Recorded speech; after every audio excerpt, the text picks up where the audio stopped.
I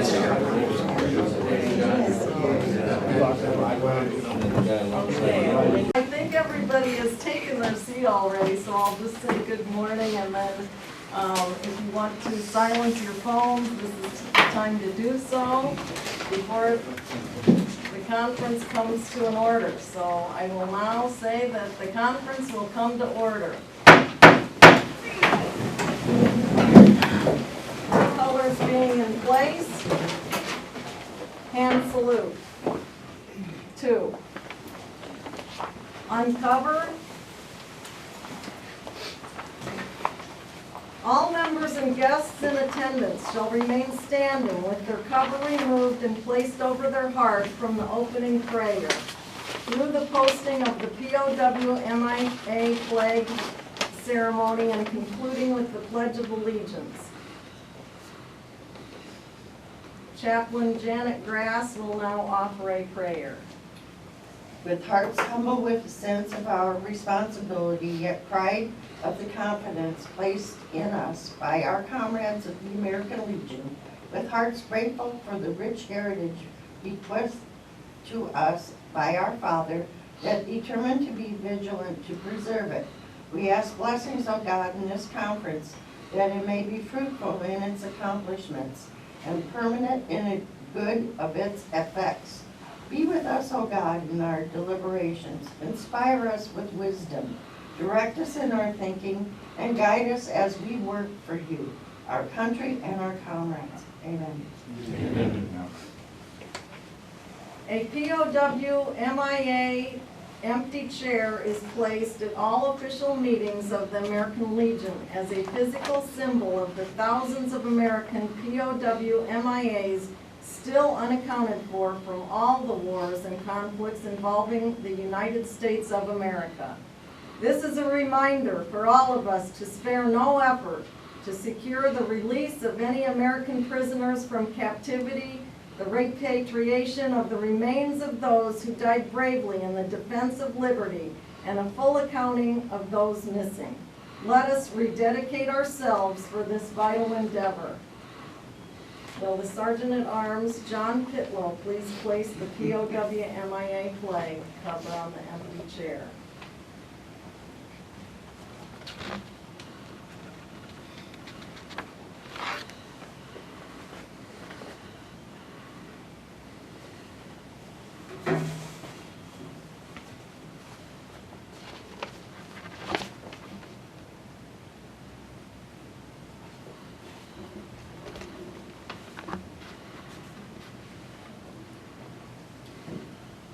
Please join me in reciting the Pledge of Allegiance. I pledge allegiance to the flag of the United States of America and to the republic for which it stands, one nation, under God, indivisible, with liberty and justice for all.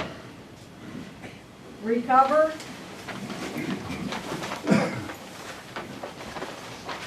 Please join me in reciting the preamble. For God and country, we associate ourselves together for the following purposes: to uphold and defend the Constitution of the United States of America, to maintain law and order, to foster and perpetuate 100% Americanism, to preserve the memories and incidents of our associations in all wars, to inculcate a sense of individual obligation to the community, state, and nation, to combat the autocracy of both the classes and the masses, to make right the master of might, to promote peace and goodwill on earth, to safeguard and transmit to posterity the principles of justice, freedom, and democracy, to consecrate and sanctify our comradeship by our devotion to mutual helpfulness.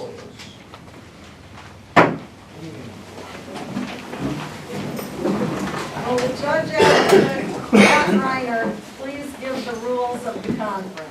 The rules of the conference are the Constitution and bylaws of the 2nd District and Robert's Rules of Order. That will guide all of the conference. I will entertain a motion to adopt the rules of this conference. So moved. Second. All in favor? Aye. Those opposed? Motion carried. Adjutant Don Arms will conduct the roll call of posts. When your post is called, please respond with the number of members present.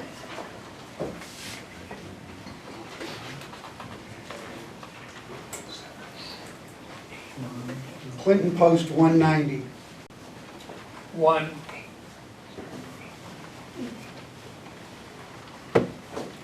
DeWitt Post 238. 1. Lost Nation Post 381. Wheatland Post 447. 2.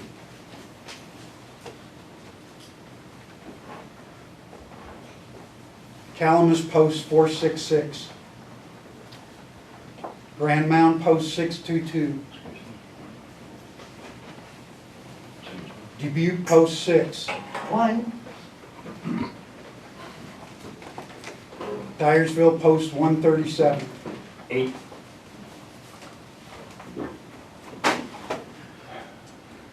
Cascade Post 528. Epworth Post 650. 1, Farley Post 656. Sebula Post 74. Macokota Post 75. 2.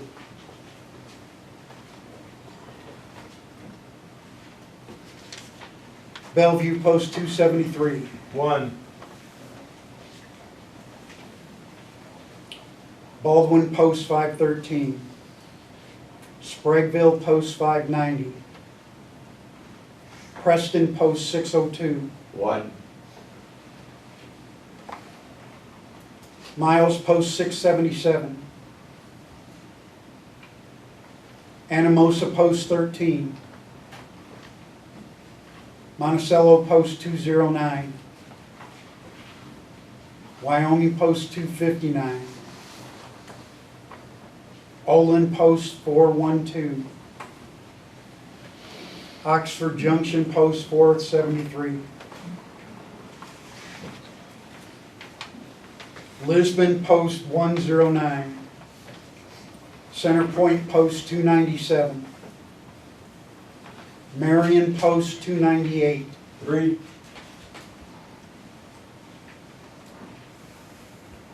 Springville Post 331. Coggin Post 362. Walker Post 376. Central City Post 421. Mount Vernon Post 480. Eli Post 555. Fairfax Post 572. Toddville Post 674. Palo Post 679. 2.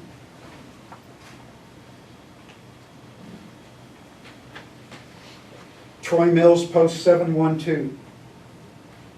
Cedar Rapids Post 727. Hiawatha Post 735. Davenport Post 26. 2. Bettendorf Post 154. 1. Leclerc Post 347. 3.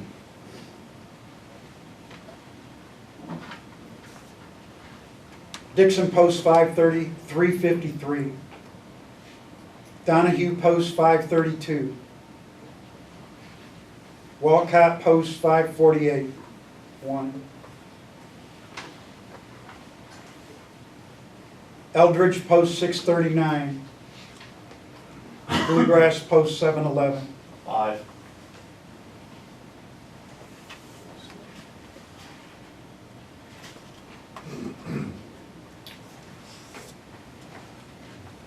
Madam Commander, in accordance with the Constitution, Article 4, Section 4, we have 2 or more representatives from at least 4 of our counties. So we do have a quorum. Thank you. Okay. I now declare the 2025 Fall Conference of the 2nd District Department of Iowa convened. At this time, I'll call upon LeClaire Post 347 Commander Steve Matera for welcoming remarks as the host of the conference. Good morning, everyone, and welcome to the Quad Cities. I have to tell you, last evening was my first visit to this incredible facility, and if you have an opportunity, I would highly encourage that you come on out and get yourself a guided tour. I mean, it is just so impressive, and I'm very, very glad to see you all here today. The meeting room in LeClaire, where we use the community center in town, wasn't actually much bigger than that room that we had our executive board meeting. So this was the obvious choice for this. So anyway, I expect that we're going to have a great meeting here. And again, welcome to you all. Last thing I want to leave you with is we got an axiom in the Marine Corps that an officer can get by on the work of his sergeants, but to be a good sergeant, you have got to know your stuff.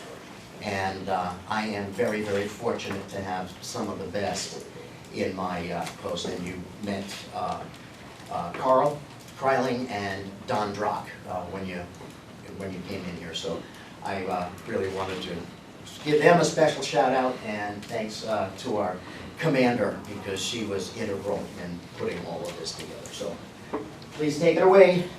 Okay, well, thank you, Steve. It was wonderful. For those that missed last night, we had a great social, and believe it or not, he brought with him a new Legionnaire recruit that came with his guitar, and we had the buglehorn, is that right? Yeah, that's That it. he played, so we had wonderful entertainment as well as all the food, so we did have a good time. So thank you very much, and I'm very excited to be here this morning and to know I've been getting out to many of the posts that I can. So I appreciate all of the welcomings that I've gotten at the posts that I've been to, so more to come. So without going further with any of that, I think we're just gonna go ahead and get moving into our business of today.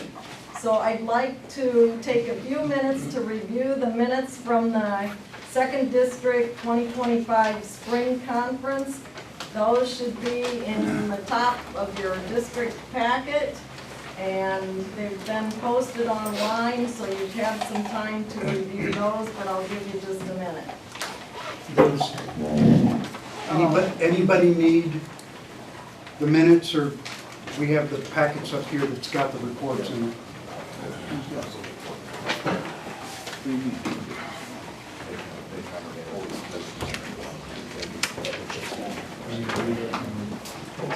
Anybody else?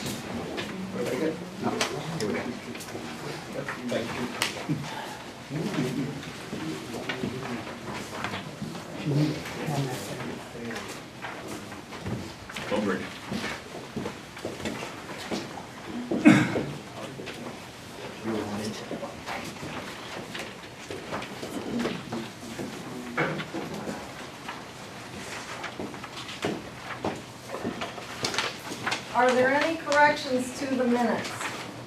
I have one. Front page, conference hosted by Dyersville, Post 237, should read 137. That's all I saw. Could you switch that to a one? Couldn't have. What an egregious error. They did it again down below. I take the blame for that. Okay, any other corrections?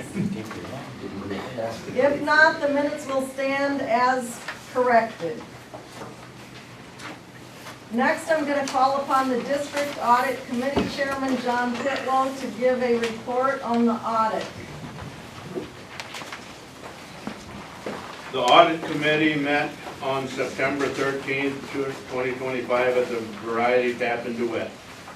Present were myself, Andrew Callahan from Post 727, and Carl Keeling from Post 347. We looked at the books, went over them with a fine-tooth comb and magnifying glass, and everything was perfect. Thank you, Mr. Commander. No thanks to me.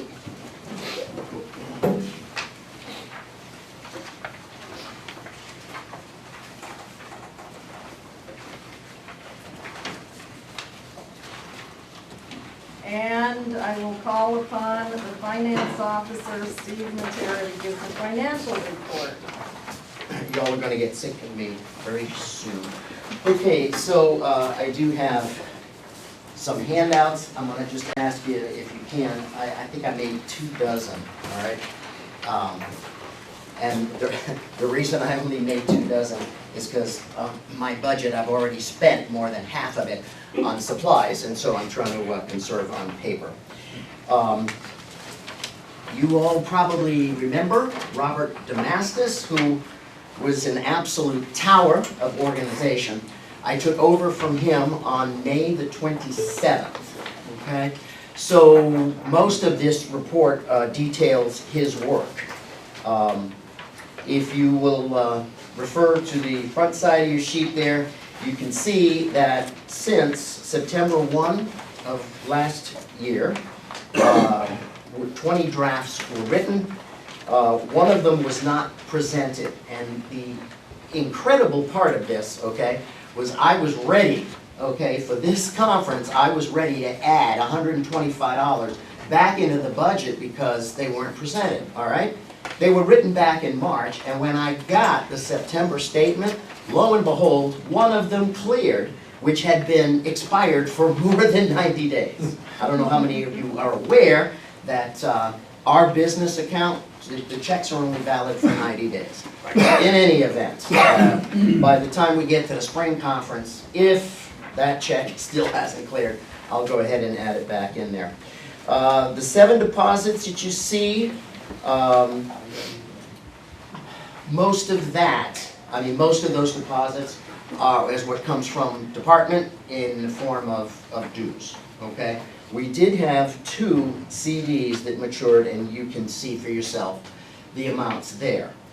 I don't know how many of you are aware that our business account is a non-interest bearing account, okay? So, since about March, we've just had a ton of money sitting in there doing nothing for us. And so I was given authorization by the Finance Committee at that September 13th meeting to find the best terms and APY that I could find. I contacted 5 financial institutions, including our F&M Bank up in Cedar Rapids, and it turns out that in my little neighborhood, just adjacent to me in Bettendorf, Green State Credit Union, which was formerly the University of Iowa Credit Union, had a 10-month term with 4.1 APY, okay? So, that, if you look between September 1 and September 30, I'm sorry if you want to make a correction, it wasn't 7 drafts. I've written 7 drafts. The first 2 were actually out of the previous budget, okay? Since that time, okay, I've written an additional 5. $47,000 is the current amount of our 10-month CD, and that's going to mature on September 17th of next year, okay? And I got to tell you all, I have a rather flat learning curve, okay? So I have begged, would you let me stay on for an additional year, because by then maybe I'm going to get all this right. At that point, yeah, that's going to mature approximately 12 days prior to my second term, so we'll have to see what happens thereafter. But it's working for us. I didn't include it because this came in the mail on Thursday. I prepped this on Tuesday, but in the last 12 days, we've earned $73 on this account. So I think our money is working for us, okay? That deposit that you see, $565, is reflective of the dues that were sent to us. You turn it over on the back, okay? And yes, this is amateurish. I do not have, I don't have Excel on my Chromebook, and I didn't want to purchase it because I can't give it back when I'm done. I didn't want to spend that money. So if anybody wants to do one that looks professional, I promise I'll give you the raw data next time around if you want to enter it in and make it look good. There's a couple things I need to point out. If you look at line item 1718, I transposed them on the paper. So what you're looking at is that 1114.94 is actually for the conference, right? And then below that is the hospitality room. But I will direct your attention to number 16, miscellaneous. Now, if I had known what the hell I was doing, all right, I would have alerted the committee on the 13th that we were over budgeted on this miscellaneous item. And the reason is we used funds from there to support the state fair, okay? So, if you look at the bottom, you can see that we over budgeted by more than, so we're not hurting for it, all right, but what I think we might, you can decide if you want to do this, amend the budget, because we're going to have to vote on this, all right? But anyway, I had two choices, okay? I can stand up here, take my lumps like a man, or I can take a bottle of whiskey and a box of crayons and go out there and solve it. But I opted for the former. So that's it for that. Are there any questions?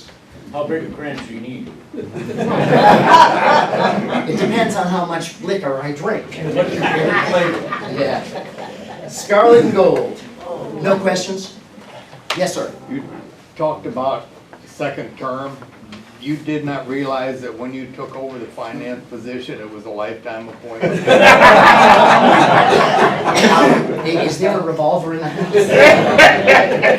No, seriously. I mean, I'm in my second term as the commander of LeClaire Post, and when I was a member, I'm still a member, but when I was an officer with the Knights of Columbus, I begged them, please let me do two, because my heart was in my mouth just conducting meetings, for the first 6 months. So that's it. Does anybody, all right, so there's no questions, but if anybody wants, all right, somewhere, I should just give you my email, materisteven@gmail.com, all right? So if you've got any suggestions for me, I am open to all comers. Say that again. Okay? MateResteven@gmail.com. Okay? That does it for the report. Thank you. Okay, if there aren't any other questions on the financial report, I will entertain a motion to receive and file the financial report subject to future audit. So moved. Second. Any further discussion? All in favor? Aye. Those opposed? Motion carried. At this time, I would like to introduce all of our guests here this morning. So we have quite a few, and I would like to start with the department. We have Bob Waugh. He was a past department commander and is our department sitting on the National Executive Committee. And Bob, he's back there in the purple, you can't miss him with his membership shirt on today. With my own hat. And his own hat, very good, okay, thank you. Next, we have Mike Etzel. He is a past department commander. I don't feel like getting up. Okay. The chairs are so comfortable. Okay. Also from department, we have Dick Hogan as our 2nd District Vice Commander. And I'm sorry, he is the department vice commander, getting the department in the second district and the past district commander. Dick Breeze, what did I say? Okay, so then I'll move to Dick Hogan. We have tell the difference. Dick. Oh, I can tell the difference. They have very different roles, and believe me, I'm connected to both of them. So, sitting next to him, I won't say they're twins, but anyway, we have Dick Hogan as the past district commander, and he is the current second district vice. Okay, then we have, moving on to department as well, we have Ann Hack over here from the department membership clerk, all the way from Des Moines this morning, I think, so they had a trip. And Caleb Humphrey is the VSO Department Claims representative, so I think he's probably a new face to many of us. So we welcome him as well. And we have Doug Hans from the Department Detachment Commander sitting back in the corner. Okay, and however, I think I missed you, Don. So Don is sitting, so I'm a little bit out of order here because I'm trying to scope the crowd. So Don DeCock is here as a vice commander of the department as well. So we'll hear from him in a little bit too. And I believe that's all that I had sign in. And Jerry Becker's in the back here. Thank you for videotaping this. He was also a past district commander. And anyone else that I'm missing? All of us. And everybody welcome. If we had time, we'd go around the room and introduce each other, but we will, hopefully you can introduce yourselves as we eat lunch and gather around the flagpole here in a little bit for our memorial service. So welcome everybody. Okay, let me find where I am at again. So now at this time I would like to ask our guests from the department, and we're going to have the detachment commander come from the Sons of the American Legion. I actually talked to him last night as he pulled in after a 7-hour drive to get here. So with that, welcome.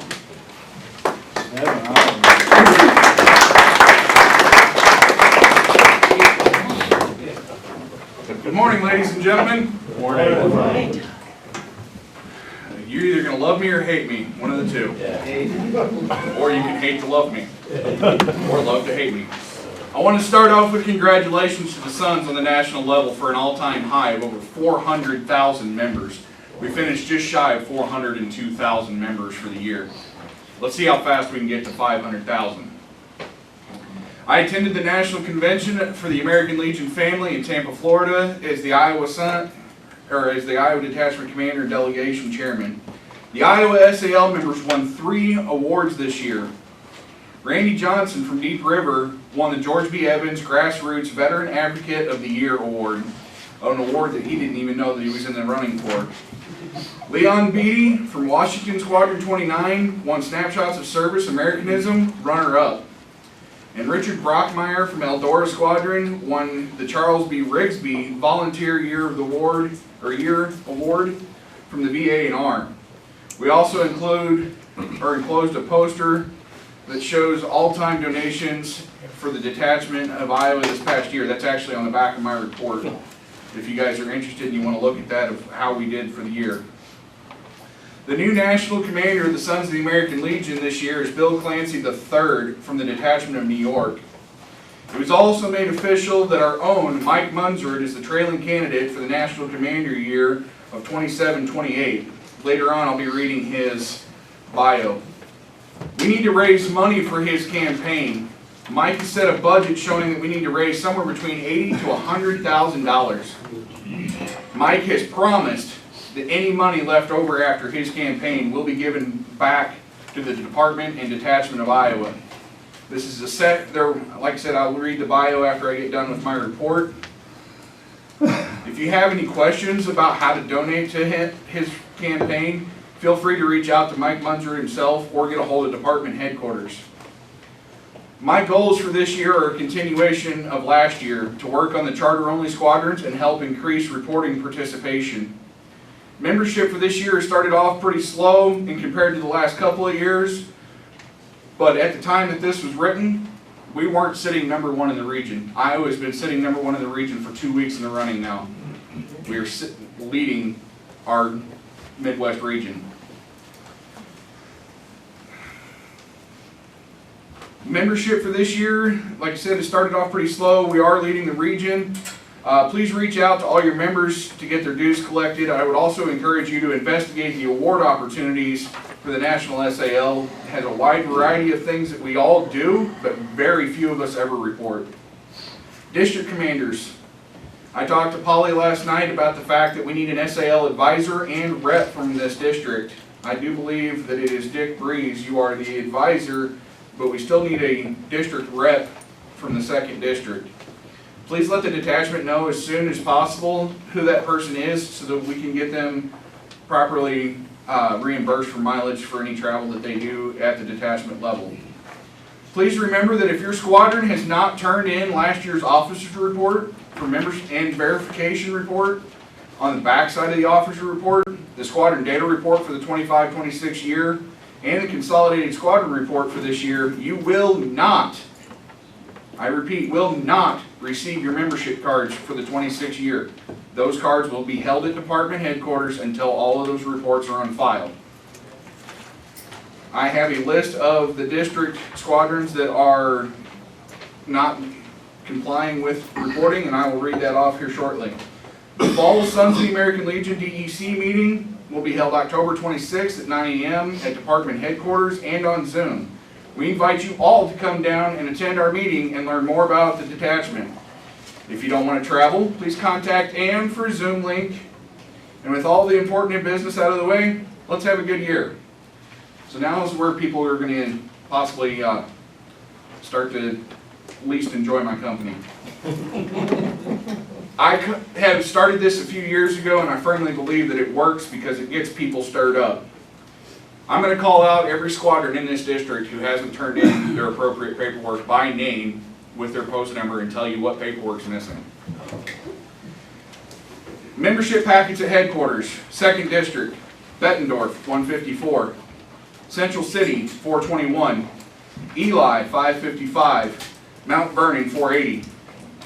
No officers verification for the 24-25 and 25-26 year, Eli, 555.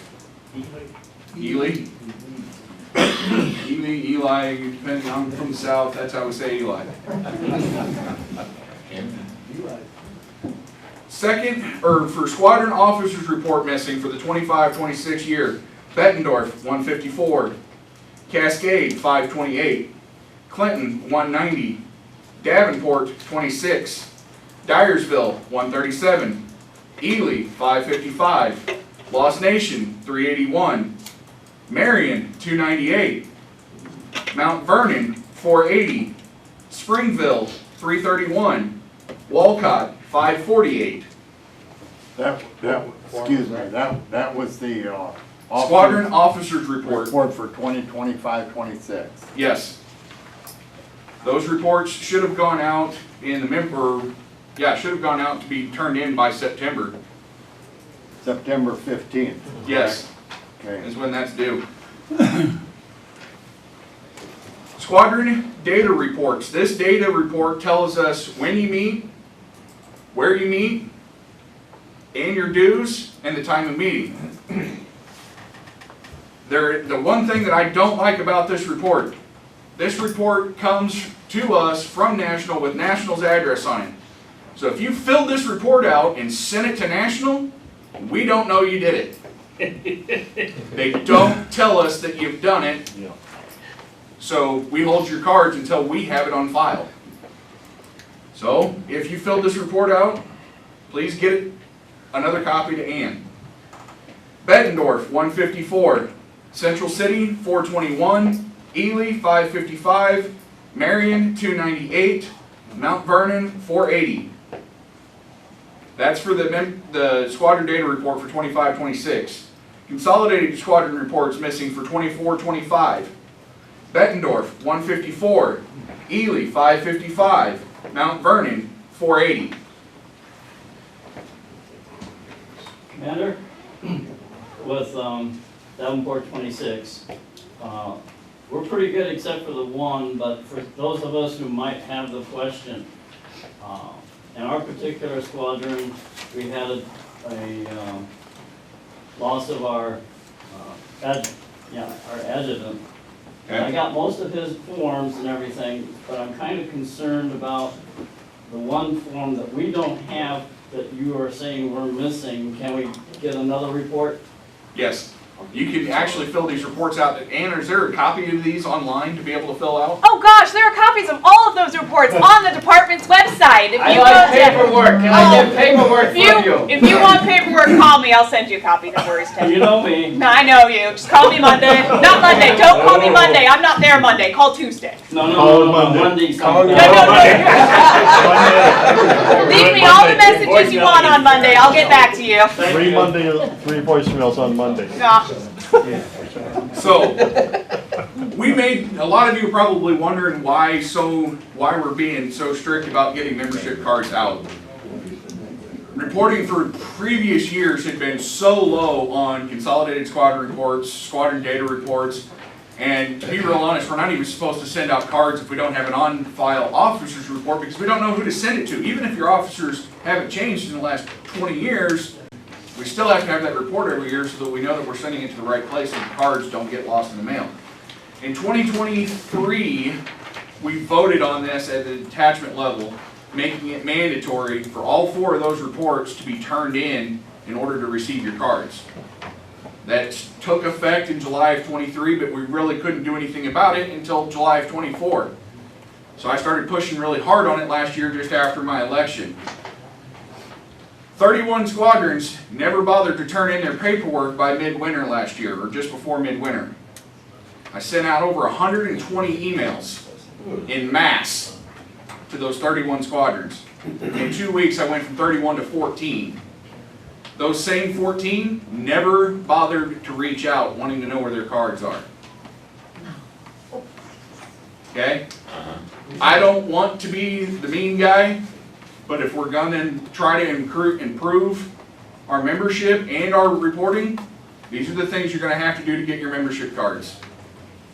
So, now that I'm done being the mean guy, I'll read a bio. There is one other thing which I've already discussed with Ann, and she explained it to me, that those of us that are dual members, both Legion and Sons, and the third thing is the key, that our PUFL members have to get our information separately that are PUFL members, and that's ridiculous from National not to screw us up. Because I'm one of those members. Yeah, well, and there is no PUFL in the SAL. I know that. At least for us. It's PUFL with the, Yeah, my PUFL is with the Legion, Yep. but because I'm PUFL with the Legion, It messes with the SAL stuff a lot. yeah. I Because know. your Legion number is your SAL number now.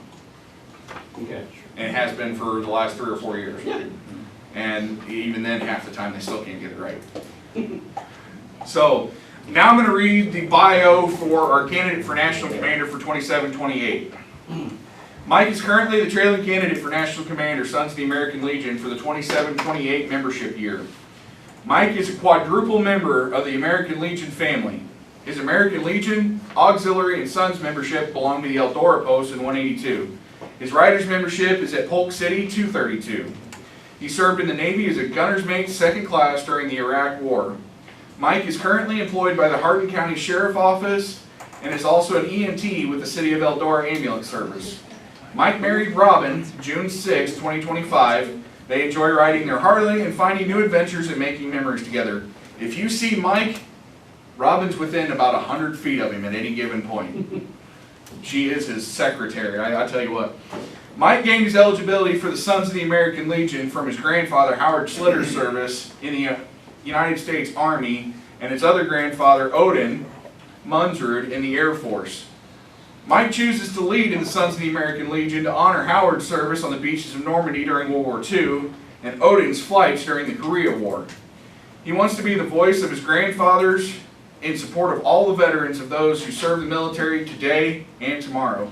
Mike's campaign message is membership through mentorship.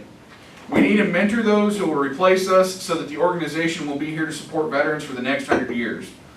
We need to lead from the front and remember that we are all proud possessors of our priceless heritage, carrying on the legacy of veterans that took the oath to protect the freedoms of this great nation. Honor all of those who never came home, be the voice of the sons, daughters, parents, grandparents, siblings, and friends who made the ultimate sacrifice. They gave everything so that we can have everything. God bless them, and may we never forget. The last I heard, this QR code may or may not be working, so I don't know if I'm going to share that. But if you have any questions about how to donate to his campaign, you can either contact Mike directly or reach out to department headquarters, and they will get you set up to make a donation to his campaign fund. I've also had people ask me questions of why $80,000 to $100,000. Mike has to travel at his own expense for the next 2 years. That's where this campaign fund is going to. He has to attend all the different homecomings for the current commander, the commander that's ahead of him, the leading candidate. He has to attend all of that. He has to go out to national meetings, host a hospitality, he has to do giveaways. So all of that $80,000 to $100,000 is used directly for the travel and expenses that he has to do leading up to his year as commander. So, and then he has said that the money that's left over, he is going to split evenly the best he can amongst the Legion Auxiliary and Detachment. Any questions? I know that's a lot of information all at one time. Yes, Ian? Commander, how do we get in contact with Mike directly? Best way I can tell you that the only way I can get a hold of him is through Facebook. I don't have his personal cell phone number, and I don't know his email number or email address off the top of my head. Ann, do you have any information on that? Actually, Not off the top of my head either. yeah, I don't. I know that he said that he will be an open book about his budget. If you have a question about it, reach out to him. He'll show it to you. He's got it taken care of that way. I know that the person in charge of his finances is John Durner. Commander, for those, you say he's open, want his phone number and email. Oh, give me here. I'll take his phone number because I haven't had it. Phone number 515-509. You better write that. I'll just have Mike text it to me. I'll start over here in a moment. Are you ready? Yeah. 515-509-0401. Email is one word, Mike Monserud. And if you don't know how his last name is MONSERUD @gmail.com. We'll test and see how. Somebody call me. Mike, when was the last time you called him on that phone number? It's been a while. Yeah, because that number may have been when he was still married to Jen. Yeah, quite possible. I just talked to Mike yesterday, and the number I have for him is 515. Let me edit. 509 0059. 0059. That is correct. Okay. Maybe that was his former secretary's phone number. Easy there. I don't think Jen would appreciate that. Any other questions that I can answer on the detachment level? If I know that they are doing away with the Legionnaire in the near future. Discussions will be happening. Okay. That's I'm going to leave them to discuss that. I had made public in the Legionnaire my personal contact info, my cell phone number, my email address. you have questions, reach out and ask. Go back to the old copies of the Legionnaire. I think you can even get access to Legionnaire on some of the older copies on the internet. I do believe you can. If you need to get a hold of me, that's the easiest way. Go to the old Legionnaire, pull my number up, call me. If I don't answer, please leave a voicemail. I get dozens of calls a day that don't mean anything. And so I don't answer a number I don't recognize. If you don't leave a voicemail, I don't know who to call back. But I want to be open and available and easy to reach. Glenn Johnson from Bluegrass 7-Eleven is actually your guys' area vice commander. We have 3 vice commanders within the detachment, and we try to split the state into thirds. I came down because Glenn was out of the area this weekend for family vacation, but yes, as Polly said, it is a 7-hour drive for me to come over here. I'm happy to come over, but I need as much notice as possible so that I can get off work and try to make it in time for your whatever you're wanting me to be here for. The weekends work better for me than in the middle of the week. I'm sure Ian knows that because Ian had to deal with me in April. So, if no other questions, then I will turn the meeting back over to Polly. Is this the 27, 28 year, is that? That is when Mike is going to be detachment commander, or national commander, sorry. Yeah. Your phone number again, sir? 712-460-2330. That'll put you right into my hip pocket. Like I said, if I don't answer, please leave a voicemail. Okay, thank you, I do not have any Commander. worries. Lots of good information there, and we know where to go when we need accountability in our squadrons. Okay, next, I'd like to have Ann Hack, our membership clerk from department, come and give her remarks. Hey, excuse me. No, it's all right, I sorry. respond. Hey, we don't like hacks, so I'll remember that when we continue with It's Kate now. cake rhymes with cake, so that's what I learned, so.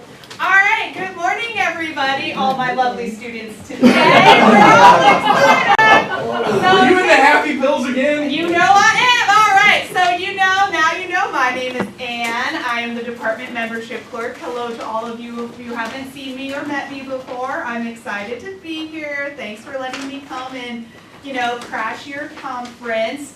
So, I'm going to be going through the department headquarters report. It is 10 whole pages of fun information. I will not be reading this verbatim because we would all like to stay awake today, me included. So, there are so many copies of it over there. Take them for your friends, take them for your enemies, the people at the post who didn't come, the people next door, I don't care. Take the copies so I don't have to take as many home.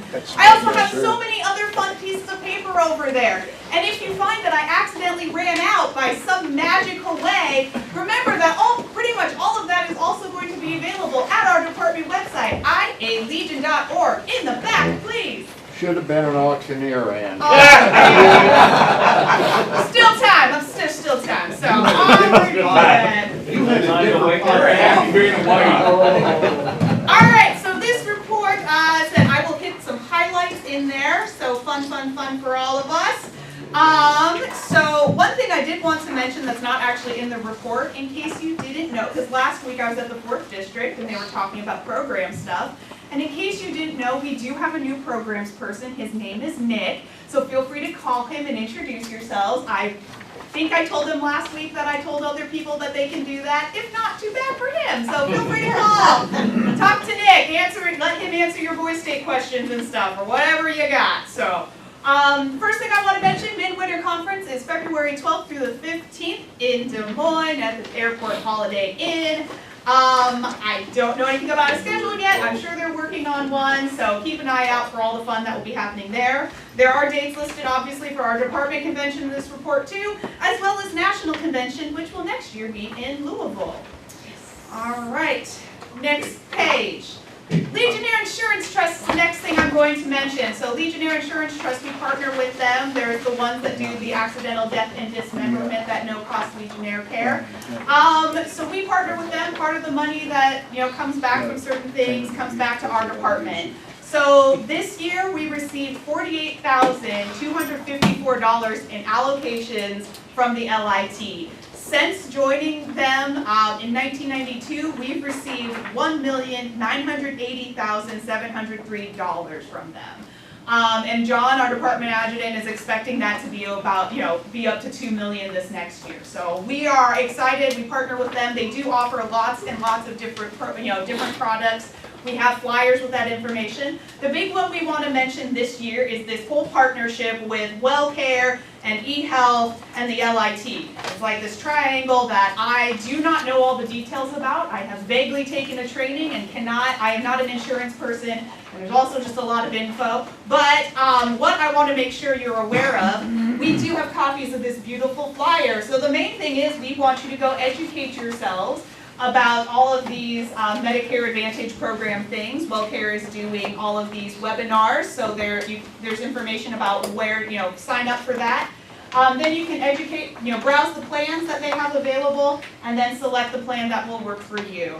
So that's what we want to be, make sure everybody is aware of. So these webinars too, I know somebody was mentioning like TRICARE and things this morning. So I know that these webinars are talking about, these Medicare Advantage plans in addition to if you do have TRICARE, health and care, all these different veteran insurance things. They are talking about that in there. I am not eligible for any of these things, so I definitely can't give you more info, but they will have a video, webinar. Sign up for that, learn some more stuff. Learning is fun. Yay! All right. Skip over a few pages. You guys can read all of that. All right, the next thing is more learning. So, American Legion training. Want you all to be aware about more stuff you can learn. So one of the things that they are doing is a National Regional Information Conference. National's putting that on. That is going to be in Indianapolis, Indiana on January 31st, 2026. If you are interested, check out the more information in here or National's website. You can go learn more about it and attend. It's going to hopefully be a fun time. Hopefully nobody gets snowed in. I mean, it is January in Indianapolis. It's going to be great. All right, so the other things I want to mention on the training page. Training Tuesdays, if you're not aware of it, I do hope you are now. These are 60 to 90-minute sessions that National does. They're through like Teams or whatever, so they're videos that you get to go and sit in on. Honestly, Training Tuesday is how I learned a lot about my Legion when it started. Lately, they've done a lot of things about writing resolutions. So if you want to learn more about these things, Training Tuesday is a great place to go. There, and I also want to mention the Training in a Box. So on National's website, they have a lot of different things in this Training in a Box section.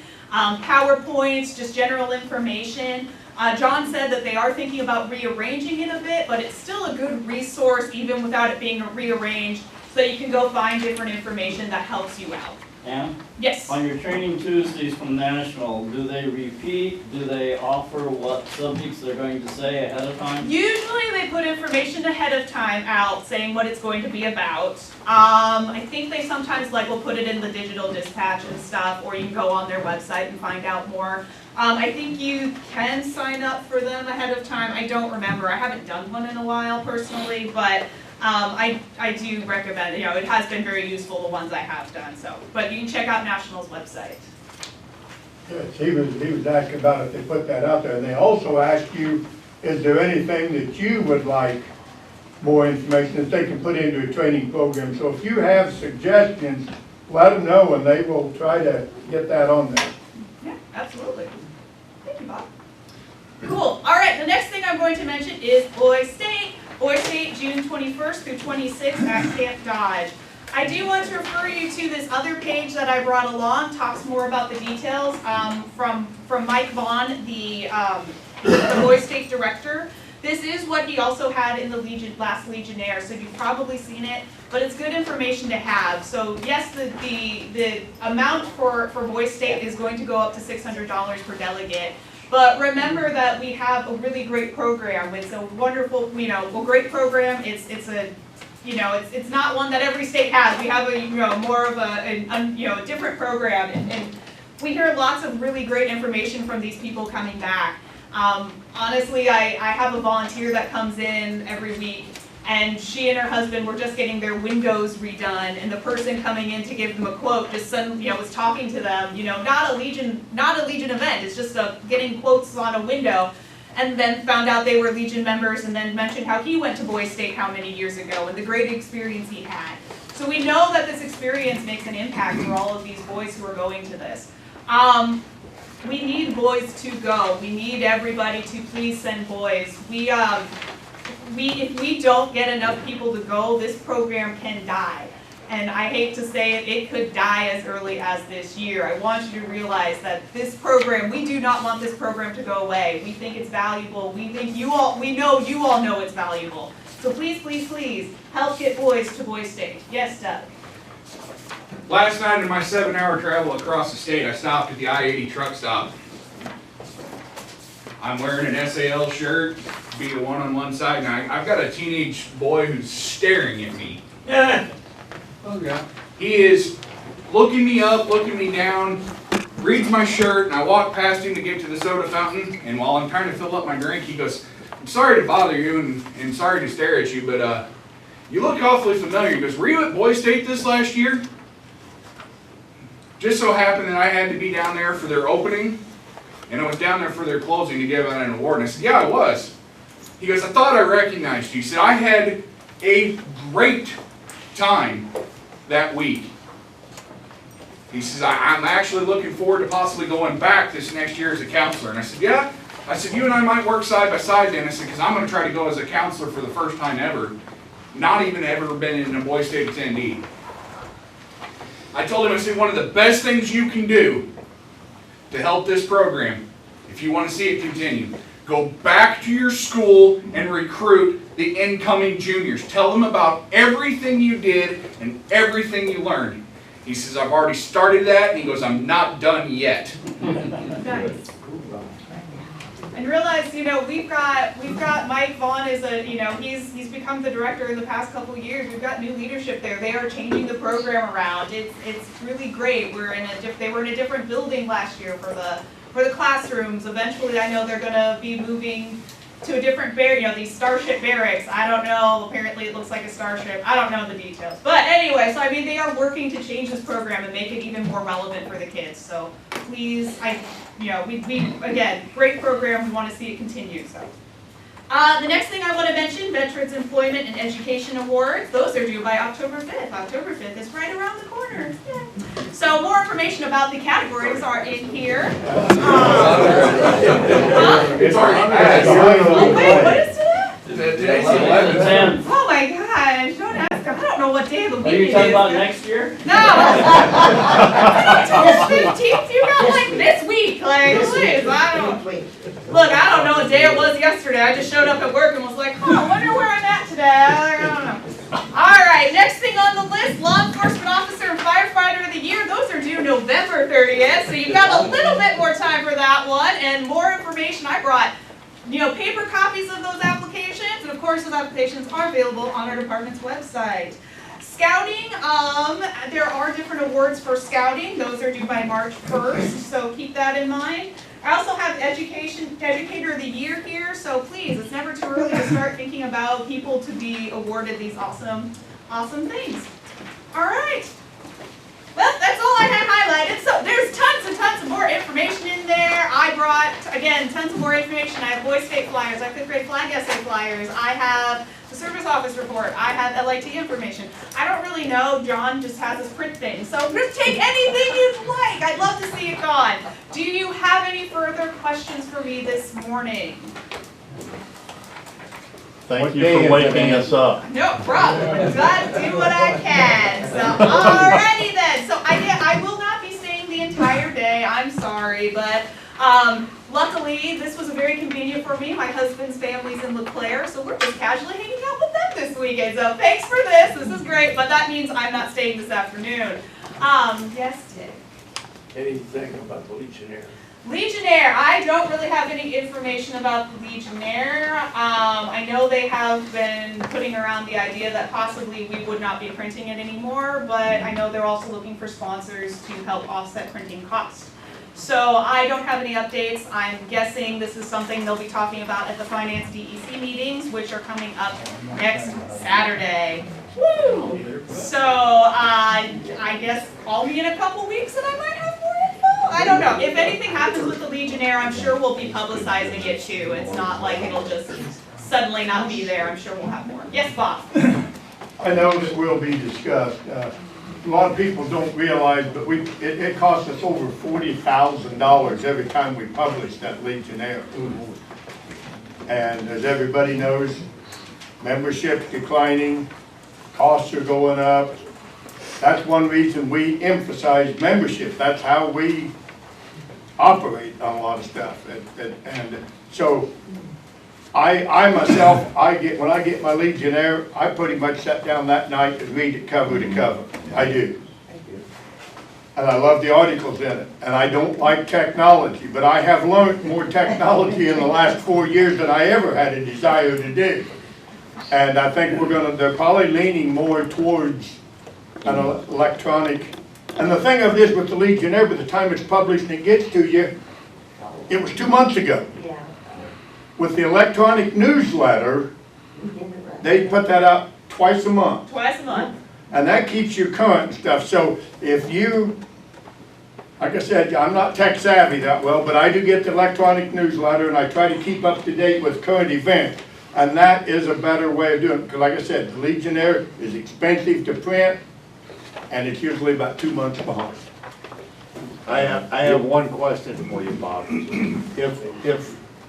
If they do decide to go with the electronic version only, will it be in the same format as it is now? I can't answer that for sure, Dick, because that's all questions that we will be discussing and deciding how and what. Yes. If you do want to sign up for the current e-newsletter, just go to our department website, imainlegion.org. How convenient that was. What a great segue. Alright, so again, yeah, since I won't be staying all day, I totally forgot my business cards today, but if you've got questions for me, come find me. Give me a call when I'm back in the office next week. Again, not on Monday, it's a holiday. Woohoo! I'm excited. Got plans with my bed and debate cookies. It's gonna be a great day. Alright, but thank you again. Thank you so much, everybody. It was good to see you all, and have a great conference.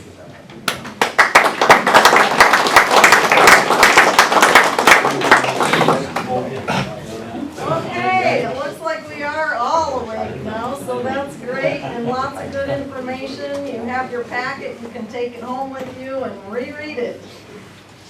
Okay, at this time I would like to have our Department of Iowa Service Officer, Claims Representative, Caleb Humphrey.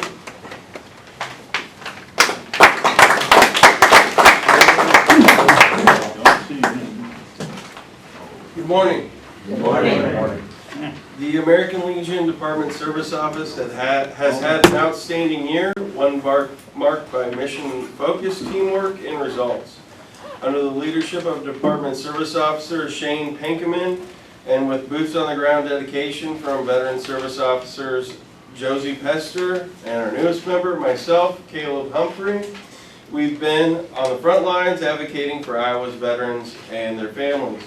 Our team has been locked in on the mission, handling claims, appeals, higher level reviews with the precision and urgency our veterans deserve. These higher level reviews have become a near weekly battle rhythm, and the results speak for themselves. In the past year alone, we have helped secure over $450 million in earned benefits for Iowa veterans. That's not just a number, it's a lifeline. Now, let's talk about Service Connection and how it works. To qualify for disability compensation through direct service connection, there are 3 key elements, and it's important to talk to guys about this stuff so they fully understand, because a lot of people don't understand just the 3 basic principles to getting your claim squared away. First, you need a current diagnosed condition, something affecting your mind or body. Second, there must be evidence of something that happened during your time in uniform, and injury, illness, exposure, while on active duty, AIT, drill weekend, or deployment. Third, there needs to be a medical link, a nexus, connecting that in-service event to your current condition. And that could be a medical journal, that could be a doctor's note, just the medical editology needs to make sense to the VA. And you can skin that any way you want. There's more ways than one. But that's not the only route. You can also file a secondary claim. This is when a service-connected condition causes or aggravates another condition. For example, if your service-connected knee grows off your gait and leads to back problems, that back condition may be eligible as a secondary claim. And don't forget about presumptive conditions. For certain illnesses tied to specific service areas or exposures like Agent Orange or burn pits or Gulf War toxins. You don't have to prove the link, just that you meet the service criteria. Now, what happens when a veteran passes away? Who can carry the torch and file the claim? The most common claimant is a surviving spouse, someone who was legally married to the veteran at the time of death. In some cases, a common law spouses or those separated but not divorced may still qualify. Unmarried dependent children may also be eligible if they're under 18, between 18 and 23 in school, or permanently disabled before the age of 18. Dependent parents may qualify for parents' DIC if they relied on the veterans financially. And if no eligible family member is available, the executor or personal representative of a veteran's estate can file for accrued benefits. Those are benefits the veteran earned but did not receive before passing.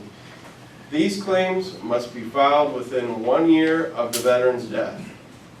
The types of claims survivors can file include DIC, which is a monthly benefit for survivors' service-connected deaths, accrued benefits, burial benefits to help with funeral costs, and survivors' pension, which supports low-income surviving spouses and children of wartime veterans. And here's something every veteran needs to know. The VA no longer issues paper checks for compensation and pension payments. It's a direct deposit now. The change is about security, speed, and making sure your benefits land in your accounts without delay. In closing, I want to thank each of you for your service and remind you that our mission continues to fight for your benefits you've earned and ensure no veteran is left behind. Does anybody have any questions? Bill Goodman, Dyersville, Post 137. Welcome aboard, Caleb. Thank you. Could you tell us a little bit about yourself, where you've been in life, and what led you to this position? Well, I signed up for the Army while I was still in high school, 2004, went to basic, active duty Army, 2 deployments to Iraq. I re-enlisted about 7 years in the Army. I got out, came back to Iowa. I've gone to school a couple different times now. I worked for John Deere as a service truck driver, went back to school, and I started working in some factories for a while. I worked for I tell people I used to be a pizza boy and then became a candy man.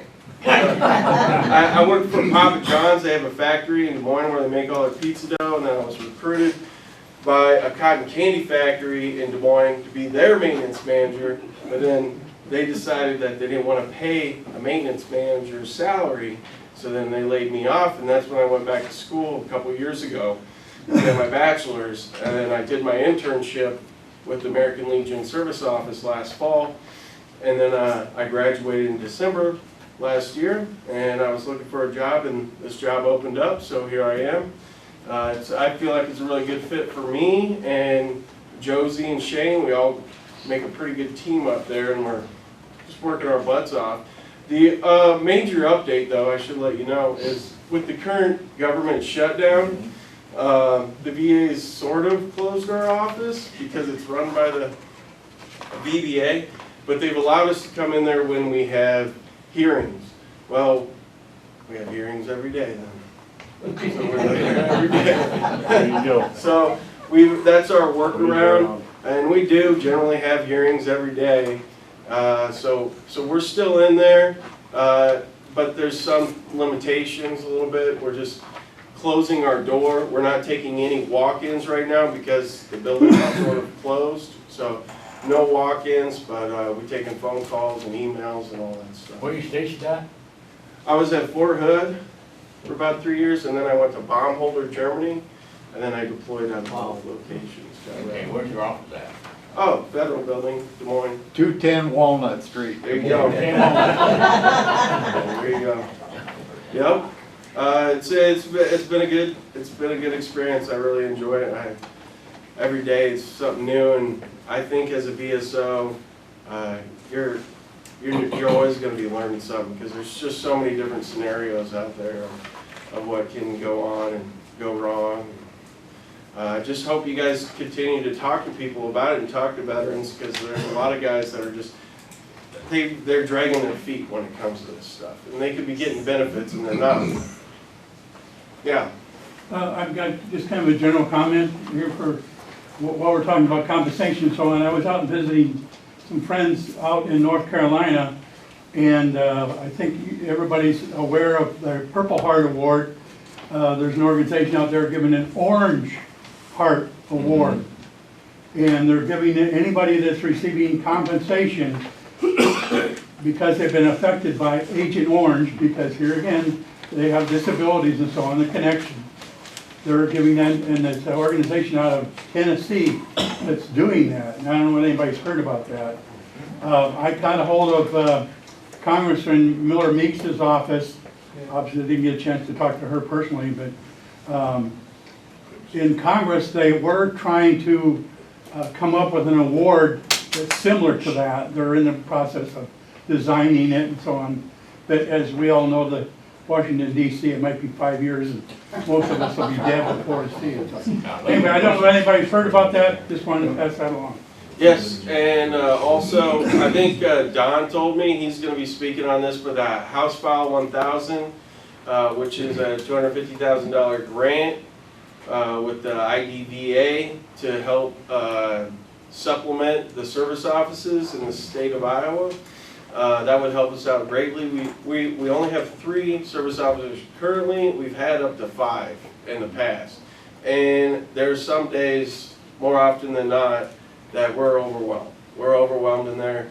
We can't answer all the phone calls. We have some guys come in and volunteer, especially when we have hearings, because we'll be in the hearing room, and then we'll be one of us on the phone, and then the other one looking up stuff. So volunteers help out a lot, but if we could get some more hires in there, we could do even more work and help even more veterans out. So the House File 1000, and just all of us, we're all advocates. We can all contact our representatives at the State House, so go ahead and urge them to pass that bill. It's sitting in the Senate Appropriations currently. So it's made it all the way, but they held it up last year at the last minute.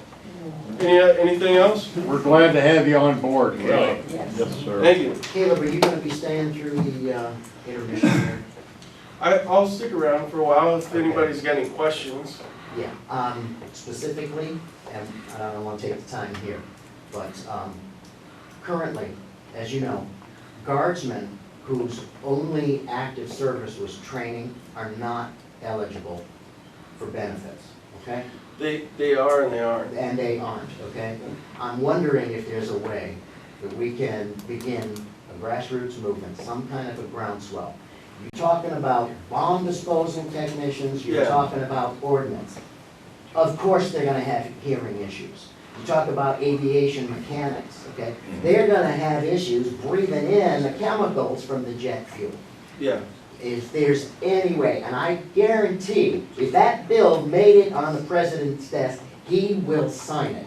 But it's gonna take a lot of work. Since I've been working here, you make really valid points. Yeah. The other thing is educating ourselves and current service members. Hey, if you have ringing in your ears, like so many guys are like, I can't believe they denied me tinnitus. Well, did you ever tell your doctor? Did you ever tell your doctor you got ringing in the ears? No, you did not. So the VA can't service connect you because there's no evidence. There's no medical evidence. So with a lot of these guys, hey, if you have a problem while you're in service, you gotta go tell somebody. You gotta get a buddy note or do something to get this evidence, because it's about the evidence. And I tell guys, the VA wants to service connect you. They want you service connected. They tell you all the rules. They tell you all the criteria. But you gotta get the evidence. You gotta get the evidence. And that's what a lot of guardsmen have a problem of, is because maybe something happened in the guard and you blew it off. Well, that's a real problem in the guard, not so much active duty, because if it's not been written down, you know, it's not gonna get service connected at all, because you need that letter. Let's talk later so we can keep this. I can keep going. Yeah, I know, and that's why I want to talk to you. Just might say, One more? you talk about those rules, but some rules have been changed. We've got a member in our unit that fought for years. He had Agent Orange, but he served in Taiwan on an engineering group, and they would not pay because he was in Taiwan and not Vietnam. But they've changed that the last couple of years, and they basically saved his life. And there's a lot of changes too. It's dynamic and it's always changing, so keep an eye on what we've been denied in the past. Thank you. Thank you. Okay, well, we know we have a great person with a lot of passion in taking care of our benefits, so thank you, Caleb. Okay, we're going to keep moving along here, and next up, I would like to introduce our Department of Iowa National Executive Committeeman, Bob Waugh. Here, Bob. Yay, Bob.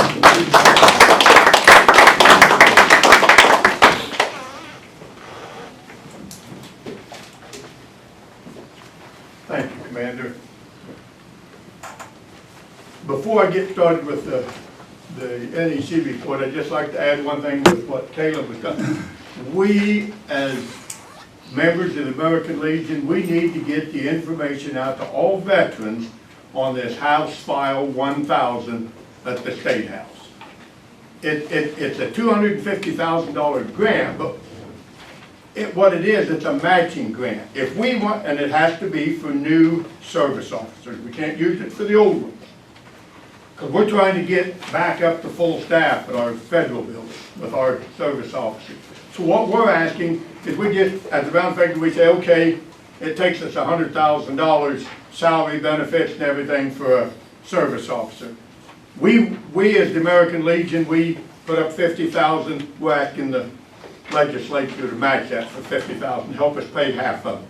So in the appropriations, yeah, they've got to appropriate the $250,000, but more than likely they're going to use the $250,000. It's a small amount that we're actually asking for. And it passed the House unanimously. It's in the Senate now. Everybody needs to contact your senator and explain to him that we need this support very badly. House File 1000.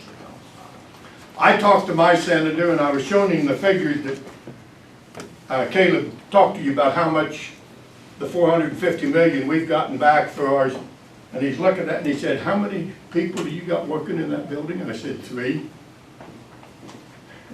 He said, you mean to tell me 3 people got these claims and this much money coming back in to the state of Iowa tax-free?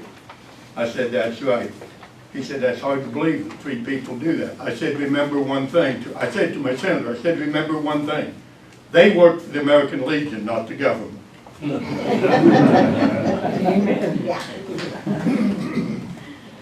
So, I'll go on. Good morning, fellow Legionnaires. I bring you greetings from the National Commander, Dan Wiley, and the NEC Committee. We had some good meetings from October 6th through the 8th. We heard reports from all commissions and committees and went through 30 resolutions, which 19 of them were for VA&R. 3 of them for the VA&R referred to the oversight of medical disability examination office contact providers, increased the number of judgeships for the Court of Appeals for veteran claims, and opioid treatment research. I think that was 3 of the major ones that we discussed and passed through them. And I'd also like to mention the resolution from our sons of the American Legion, our, as I call them, our money cows. What those people raised for the American Legion stuff, and they donated $250,000 to the National Emergency Fund. We also heard from National President Pam Ray, who expressed the need to be the Legion needs to be the go-to organization for our active duty comrades. We have to get out to the active duty. We're here to support them now and when they get out of the service. It's very important that we do that and show that. And also, Bill Clancy III, the National Sons of the American Legion commander, he expressed concern for community, state, and nation. And he said it's very simple. Live your obligation. We are obligated to serve our country, state, or our community, state, and nation. And from National Commander Dan Wiley, we were given these priorities for the year. They were as follows. Continued our Be the One program. Reach out to your fellow veterans. Do the Columbia Protocol training and help eliminate the stigma. And follow his motto, better together. As a Legion family, we all have successful posts, units, squadrons, and chapters working together as a family. Just remember, we got your back, we got your six. And we must work hard on our legislative agenda at the national level. And that takes everyone in our family. We must reach out to our representatives and senators on our Pay Our Troops Act of 2025. Reach out to them and demand their support for House File HR 1932 and Senate 876. Now, they may have changed that because the email that I just got yesterday referred to it as HR 5401. But at National, when we was out there, we were told HR 1932. I haven't got a confirmation whether they've changed the numbers or whether it's a misprint or anything, because I was told it was House 1932. But like I said, the email says HR 5401. And also this Richard Starr Act. I don't know whether any of you have gotten emails. That's one thing we do with our, I'm trying to think, I lost track of what we call it, where on our emails and stuff, we can send a direct message to it and to our congressmen and senators. And that Richard Starr Act is to alleviate, right now, people with 50%, with less than 50% disability, if they're retired, they deduct their disability out of their retirement check, which is totally wrong. It's two different things, two separate entities. And so we need to encourage them to pass this Richard Starr Act, and you can go to legion.org/action or legion.org/advocacy/legislative. Any of those will give you details on what's going through the legislation in Des Moines, or I mean in Washington D.C. Sorry about that. And the commander's 3 C's for the year is communication. What methods do you use? Community. What is your post known for? Some communities don't even know their post exists. I've gone to places in my travels and said, can you tell me where the American Legion is? Do we have one? That's sad when I hear that. And camaraderie, buddy checks, especially during the week of Veterans Day and the Legion's birthday, March 15th. We conduct them year round and stuff, but especially those 2 days. His foundation of choice is the Veterans and Children Foundation, which the adjutants raised $9,000 during our Yestivos Play Day dinner. which I had to help donate to because I left my cover at home. And somehow they got pictures floating around with me in a Louisiana red cap. Because the fellow from Louisiana loaned me one of his caps, so at least I'd have cover.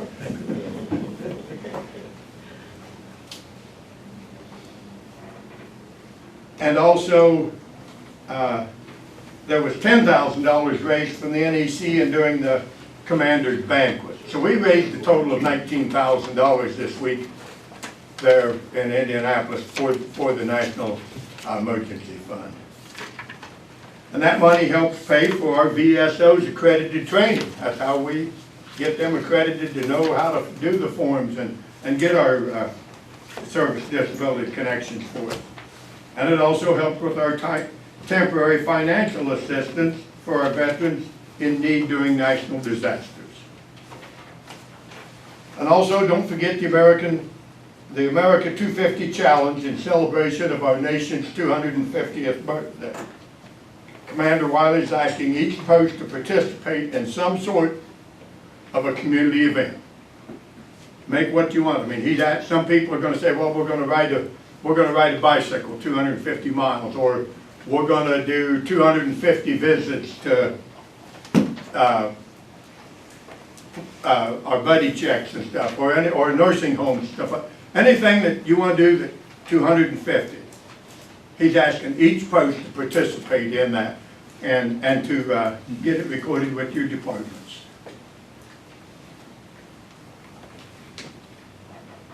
They've also got a promotion out for the Army-Navy game. Would anybody in here like to go to the Army-Navy game? Oh. Well, you got a chance. Because at National they have some incentives for that. The National organization has 16 tickets to be awarded for that game. The top 3 recruiters from October 1st to November 11th will receive 2 tickets to the game. Minimum qualifications is you have to at least recruit a minimum of 3 new members. But the top recruiter will receive 2 tickets to that game. The top departments in each of our 5 regions, based on November's target date, will each win 2 tickets to be used at the discretion within the department. If we win them, we'll decide who we give those tickets to. And then my guess, it'll be something to do with recruiting. We also went to our candidates' hospitality rooms and met them. I encourage you to get to know them. They are leading candidate John Ray Bowen from Colorado, and Matt Schuman from Arizona is the trailing candidate.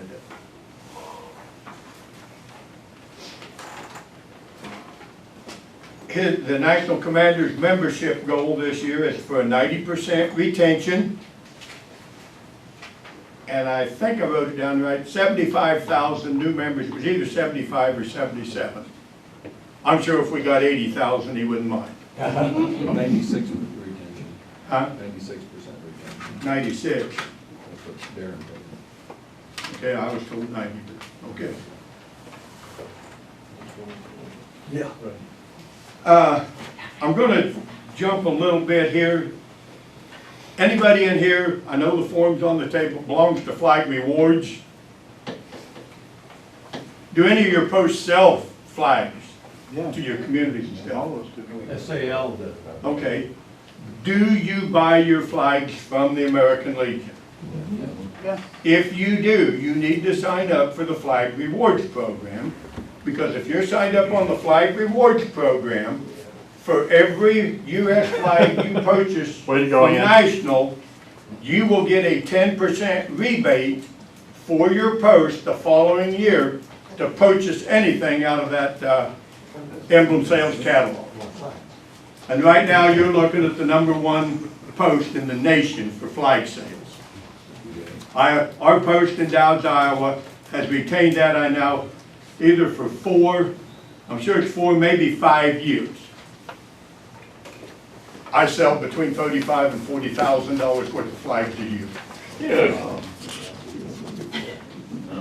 So we get 3,500. Last year I got 3,800 some odd dollars to purchase things for my post. Now you give them, you don't sell. Pardon? You give them, or do you sell? No, I sell them. We give to the schools and Yeah. certain things, but no, I sell them. Okay, And what do it you- helps. What do you sell them at? Pardon? What's the price you sell them?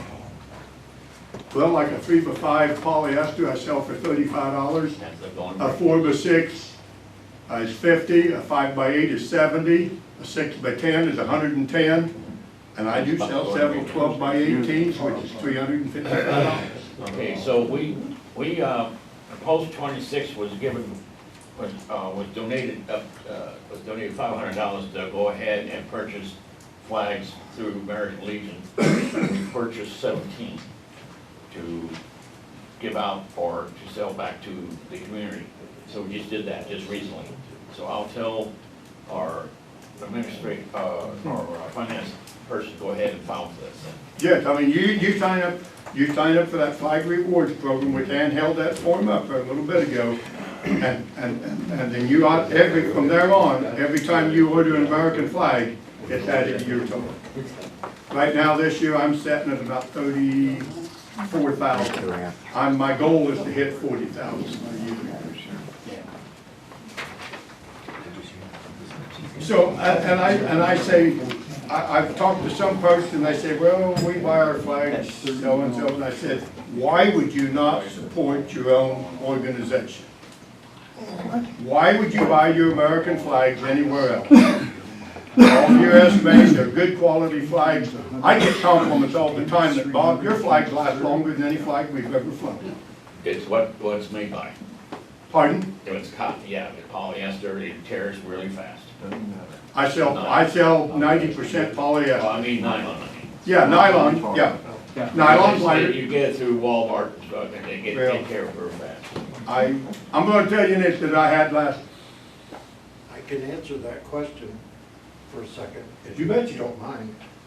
Those flags are 50-50 polyester cotton. They last about 4 times longer than all the rest of them. Yeah. I sell one to the Harley shop and it lasts a whole 15 by 20. 15 by. That's right. 15 feet by 20.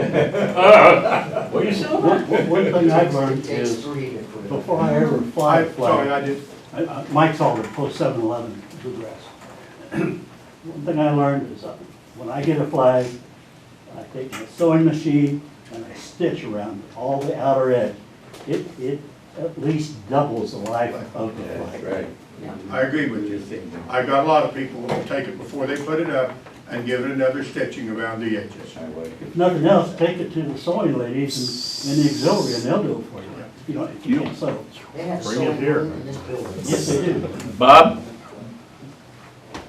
Out in Darcel, most of us play our flags, it's a 3M product, and we spray all the seams, and it will make the flag, the flag I fly, I get a good 3/4 of a year out of it by spraying it with that 3M I product. was just getting ready to mention that I've had people tell me that, and I can't, do you remember what the name of that product is? 3M. It's just made a by 3M. 3M, there's a couple different ones Yeah. that you But I've had can people get. tell me they spray that around the edges of it.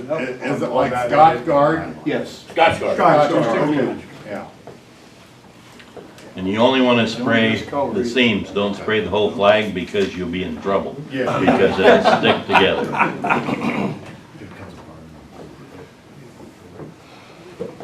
And I would like to also mention, you have a member from your district that will be attending National American Legion College this fall in November. Ian, congratulations. And it's a very worthwhile, intensive week out there. That is where in 2015, I went to the Legion College. And after attending that, that's when I decided I wanted to be more a part of this big organization. Because before, we just took care of our little local post, the old boys then. If we'd get a letter from National, or a letter from Department, or even from the district, it's sad to say, but them old boys would look, they wouldn't even open it. They throw it in the trash and say, we don't need them bastards telling us how to run our post. That was their exact words. but it was when I got to Legion College and found out what the whole entire organization was about, that's when I wanted to become involved. So I think you will enjoy it. So there again, support your organization through your flag sales, the LIT. If they offer many different types of insurance, if you go, I think that's on the web page too, isn't it, Ann? Which one? LIT? Yep. Yep. IALegion.org, keep scrolling down and find LIT down there. And there's many things, and you know, and some of them is very reasonably priced, I think. So if it's something that you can use, why not insure through the Legionnaires Insurance Trust Fund, because there again, it helps our department. As we said, what'd you say, we got 38,000 back this year from them? 48 or something. 48, yeah. Almost $2 million since we've belonged. So does anybody have any other questions for me at this time? If not, this concludes my report, and I respectfully submit it.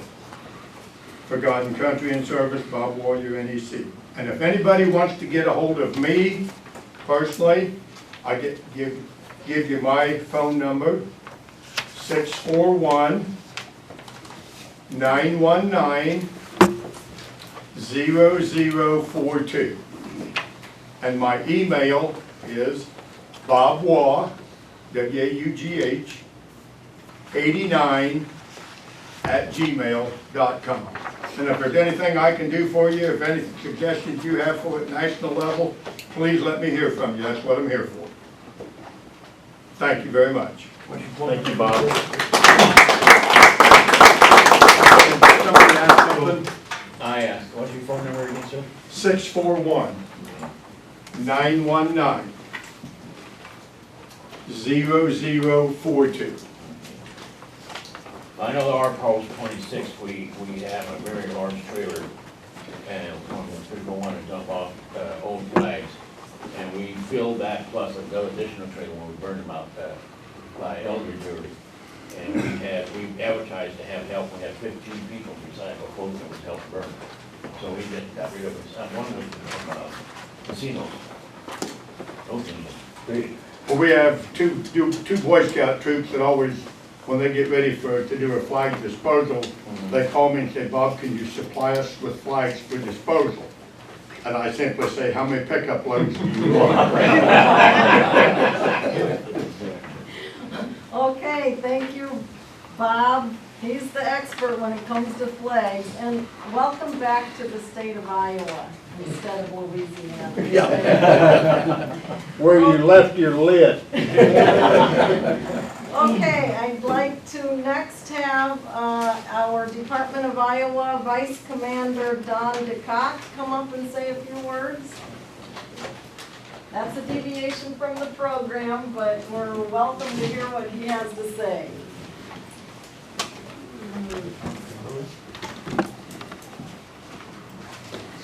Thank you, Commander. The District Commander said I'm Don DeCock, I'm one of the Department Vice Commanders. So I may steal a little bit of Dick's thunder here a little bit on some things that I talk about. But anyway, we've talked a little bit, Bob just talked a little bit about House File 1000, and I'm going to share a little more about that. But also, please think about Veterans Day at the Capitol. It is January 21st, 2026. I would encourage everybody to be there. That's when you can truly, your senators, your representatives, you kind of got them held captive. And I would encourage you, walk up to the door, fill out that piece of paper, and give it to those individuals at the door, and talk to your representative, talk to your senators. Not just about House File 1000, but just simply introduce yourself and talk about any other concerns that you may have, just as well as House File 1000. There will be a briefing that morning at 9 o'clock at the department headquarters, and then at 10 o'clock we'll meet over at the Capitol. Some of us you will see, we won't be around some of the activities. As an example, I sit on the legislative commission for the department. So some of the leadership, we are in meetings with the leadership of, such as the majority leader of the House and the Senate, minority leaders, the president of the Senate, Speaker of the House, those types of individuals. We will have meetings with them. Our legislative commission, we will be in meetings with them. So some of the time, you won't necessarily see some of us around the rotunda, but we're in there working already. And we will also start working on that here in the very, very near future as a legislative commission as we start to identify our priorities for next year. Obviously, House File 1000 is number one. Veterans Courts still probably will be number 2 or be on that list, and I don't know where we'll go with number 3 or so. So that's some of the things. When you look at House File 1000, and I don't know if they're all taken, but Ann's got it. Grab a hold of one of those. They are great information to share and talk about because this is vitally important. Just a little bit about House File 1000. You know, that's where you heard Bob said it. Caleb may have said it. We're really, to that bill, only asking for $250,000.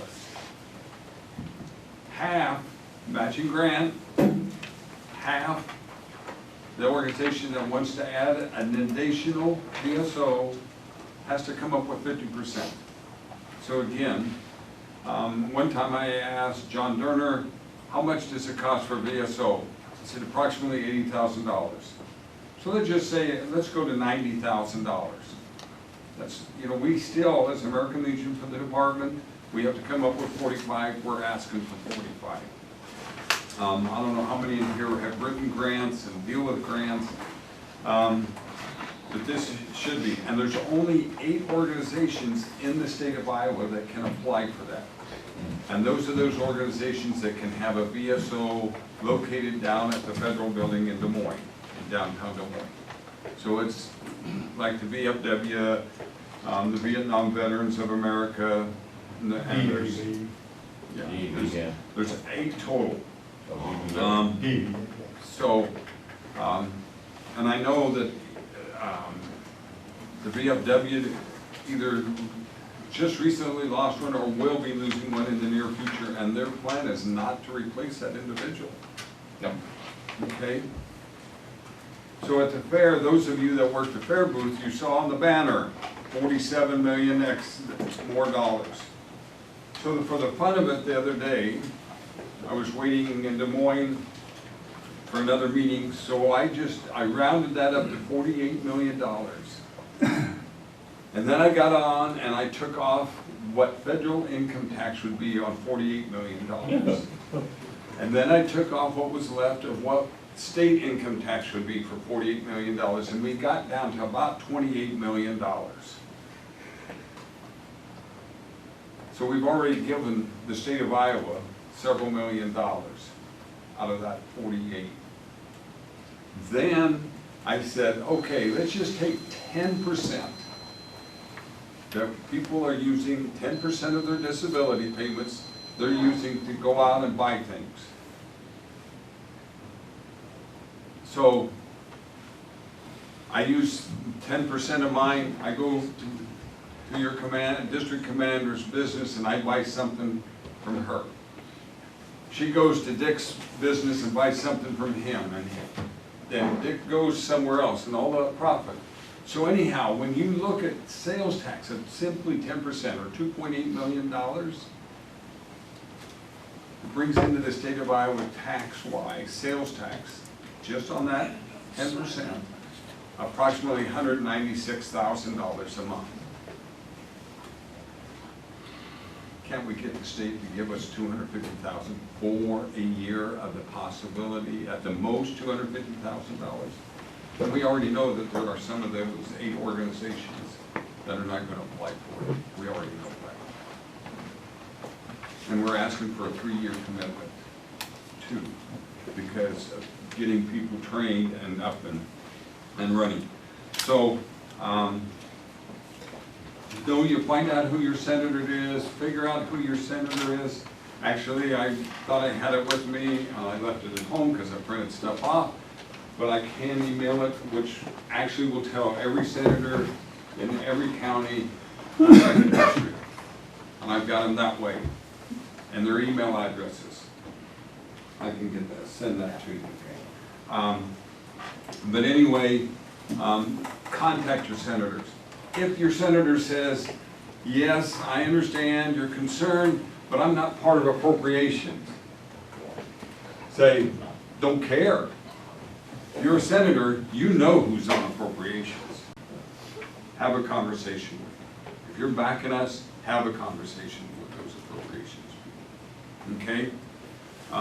Because that's where it truly got stalled out at, as in appropriations, past the subcommittee, but it didn't get past the full committee, so it could come out on the floor of the House. So there's going to be some more conversations about that. But truly, we can't talk enough about House File. You cannot talk enough about at your post about House File 1000. You can't talk to your senators. Again, I know Dick and I have been blessed with the opportunity to travel several miles with each other and share rooms in places like DC and Indianapolis and down in Tampa and et cetera, that we've been roommates and had lots of conversations. But again, so I know Dick that knows a senator that's not his senator, but he still knows him. If you know people like that, contact them. Say, you need to help us. You need to help us get this passed. I'll get off that soapbox, because I can continue on. Just let you know, the last I knew, and I didn't ask Bob this morning, but the last I knew that the plan was for the national commander to be midwinter. That's still? Okay. Hopefully, we will also get him in front of some legislators and possibly some judges. How many in here have ever heard of veteran service courts? Good, I'm glad to see that many hands. One of the things about our national commander, and I don't know how many in here know this, but our national commander was very vital in starting the veteran service courts in the state of Kansas when he sat on the bench as a district court judge.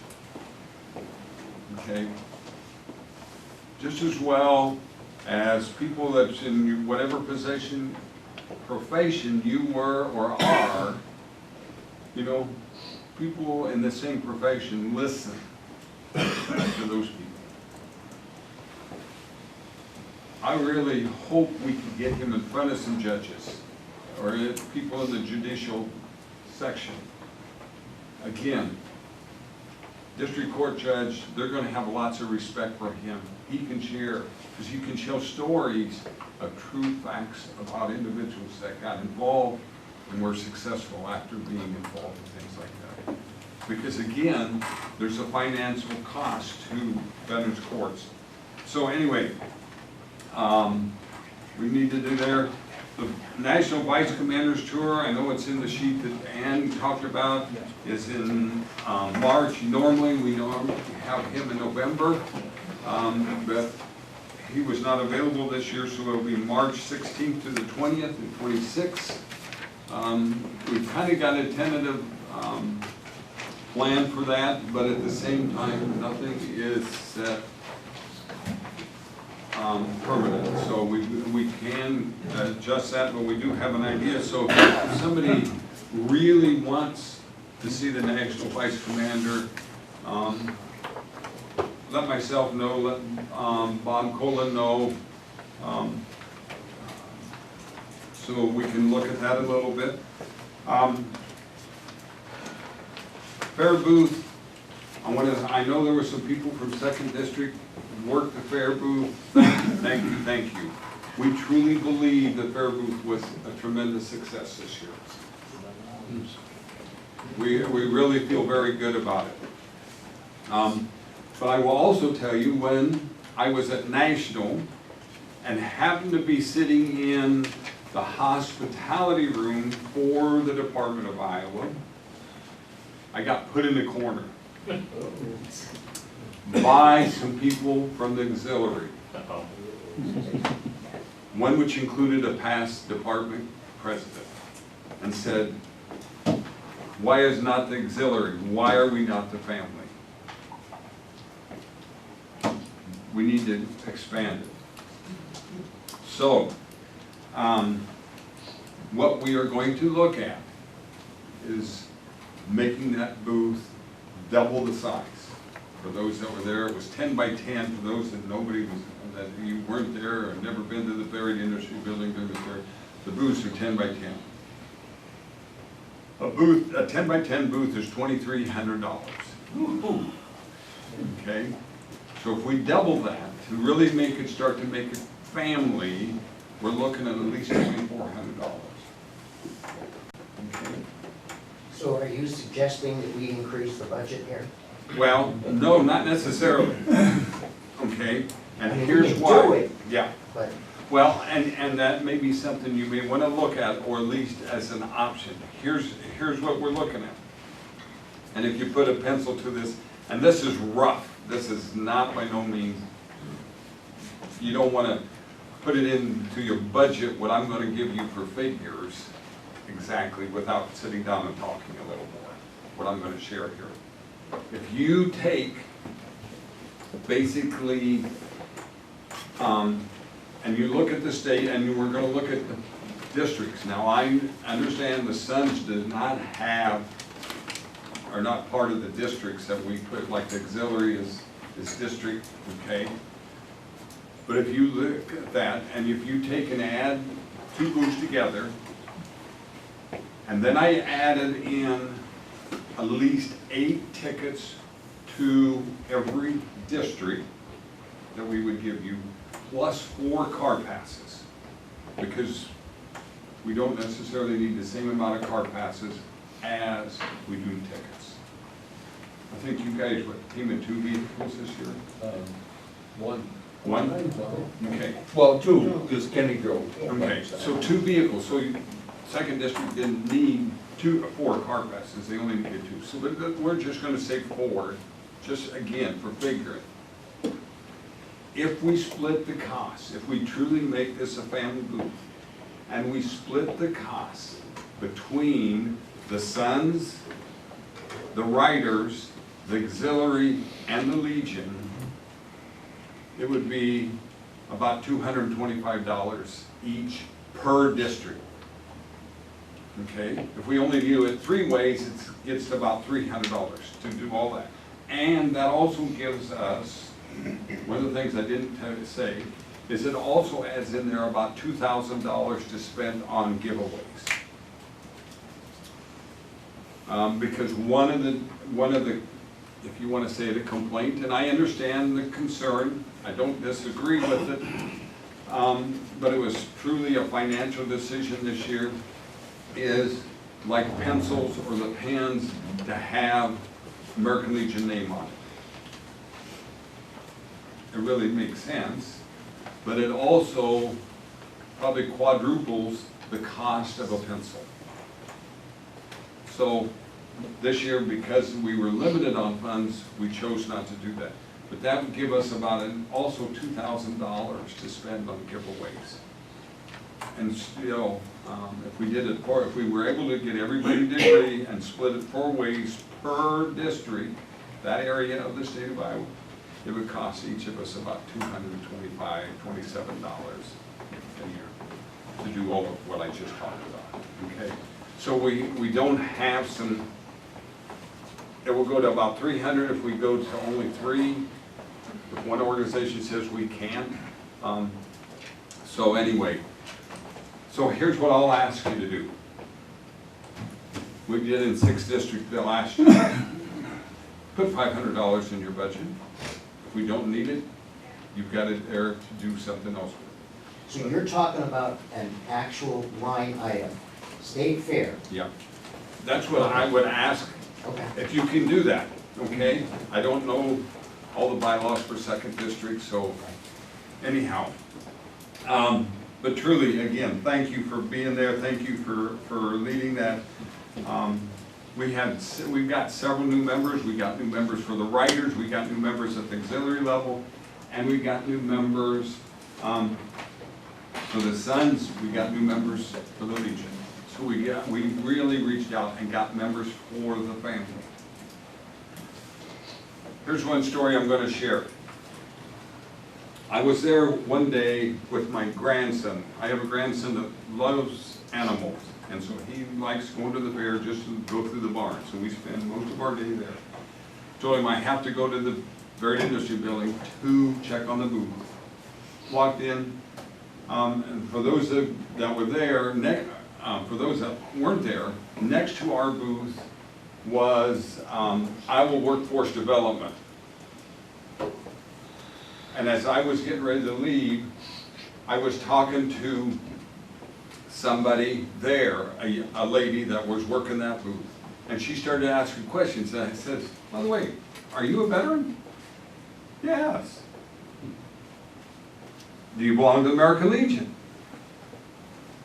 Number one question you gotta ask. She said, no. She used to. Why not? She says, well, I'll tell you, I belong to the American Legion. I belong to this post, and I'm not going to name that post. And they literally ignored me. They didn't care. She said, so I just dropped my membership. I said, are you willing to join again? I said, we can put you into 729.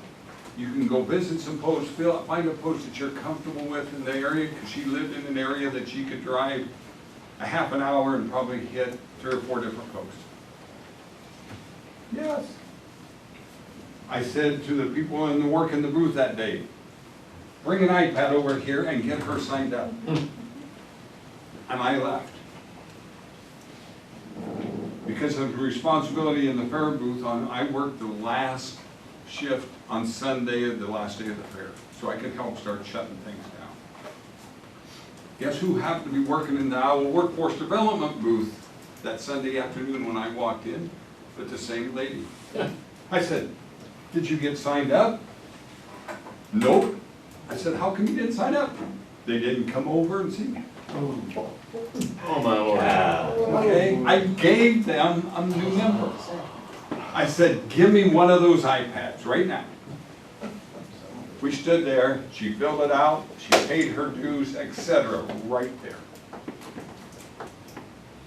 Okay, you gotta ask and then you gotta follow up. How do you think that Bob is #1 salesperson of flags in the United States? It's because he talks to people and he follows up on them. That's the reason he's the #1 salesperson in the United States. Okay. I'm gonna start talking faster because Yeah, well, we have a memorial service outside here, well, it starts at 11:30, but. I go quick. 11:28, no. I asked her to stay right here because here's the story. How many in here know what the Be the One program is? What? Be the One deals Oh, yeah. with suicide prevention of veterans. Nope. Okay? Is there any trainers in here? I don't know if you've got any trainers in district, in second district, do you know? Not in the second district, but we have programs. We've been educated, there's been trainings going on. Okay. Be the One. Truly, here's what I'm gonna ask you to do. Whether you do this sometime every day, please do this. Slowly count to 22.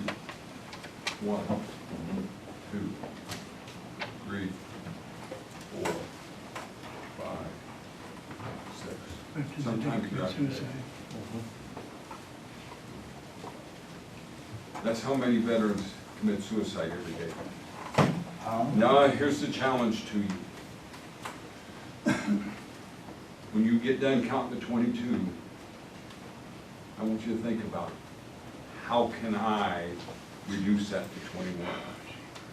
Because I'll guarantee you, everybody sitting in this room,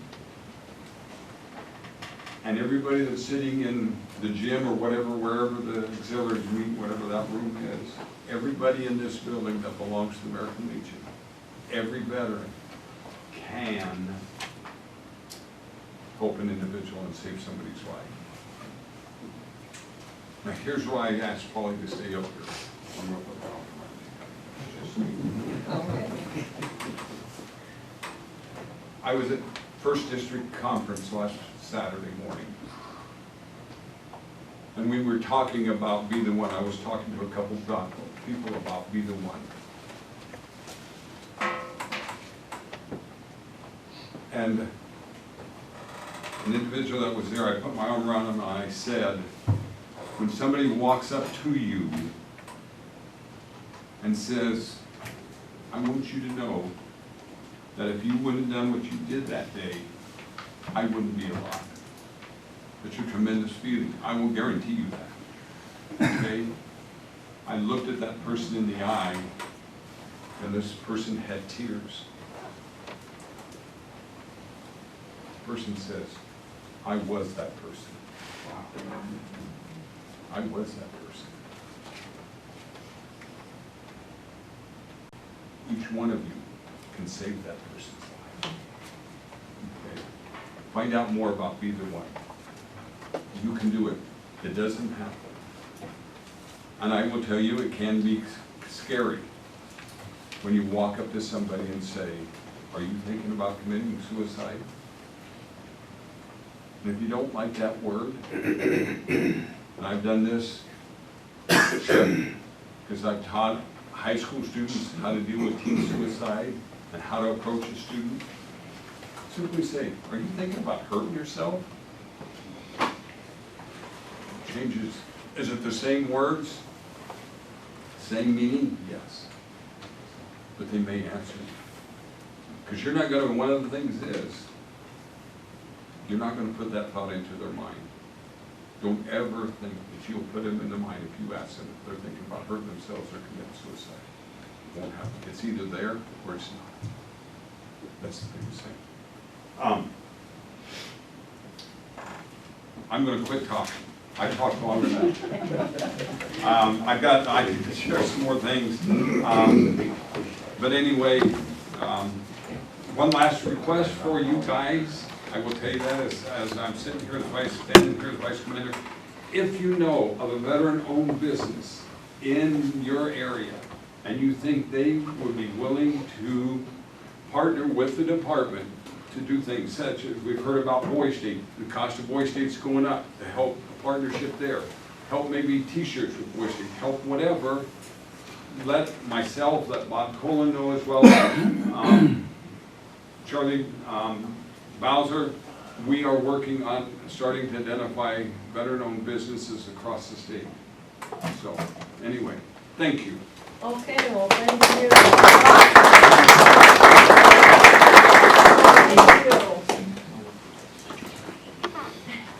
Ann, we have some awards, right, that need to be given out, the membership awards? Yeah, you do. You do. So I think if it's okay, the acting commander here, if we maybe do this in reverse order, because we are gonna have to go out to the memorial service, because we want to stay on our time frame, because we're connected to the auxiliary and we have a firing squad that's probably currently out there now, and I know you're getting ready to leave. I've got the awards. Oh, So Tom's got them. we could do those first thing after lunch. I thought you had those and you. I've given them out already. Very good. John's got that. Then probably in the best interest of time, if you're good, we'll take a recess here at this point. I know you all probably need to use the restrooms, and we'll get prepared for our memorial service. We'll come back, have our acting department commander speak. I don't want to cut him short. And we'll do the awards, and we're just pushing it back just a little bit, okay? But we'll make up time probably on the back end because we don't have lots of people here that are supposed to usually give reports, so I think we'll still be on track. So let's take a break and we will get ready for the memorial service. So at this point. Sit down a long time.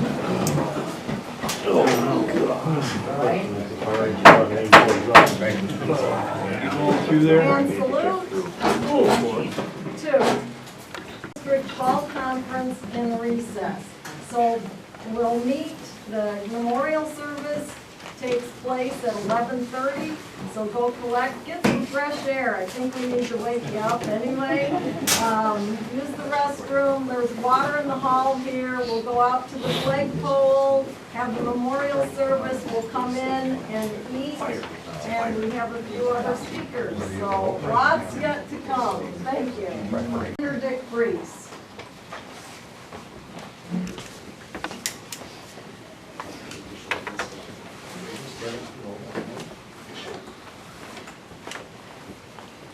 Good afternoon, gentlemen and ladies. Some of this stuff was gone over this morning by Bob Wall, Don DeCock and everything, so I'm going to kind of skim it, keep it down. These are the things Commander Alderson asked me to talk to you about, and a little bit of it's going to be lengthy.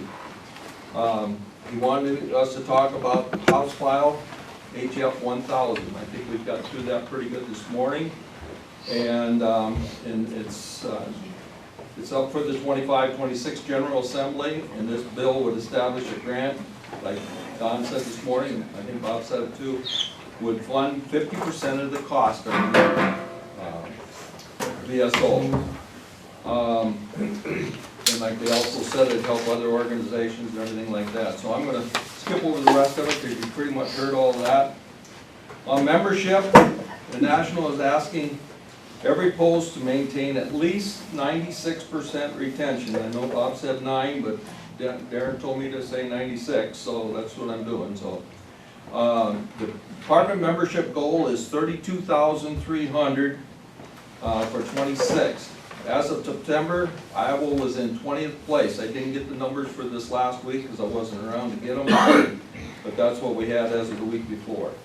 Iowa is now at 60.3%, and again, this is a week ago. As of September, Iowa was in 20th place.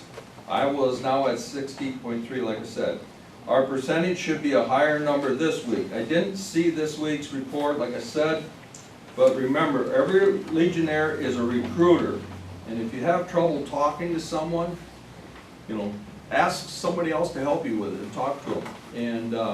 And Ann brought me some, and there might be some over there on the table, but some literature to help you recruit.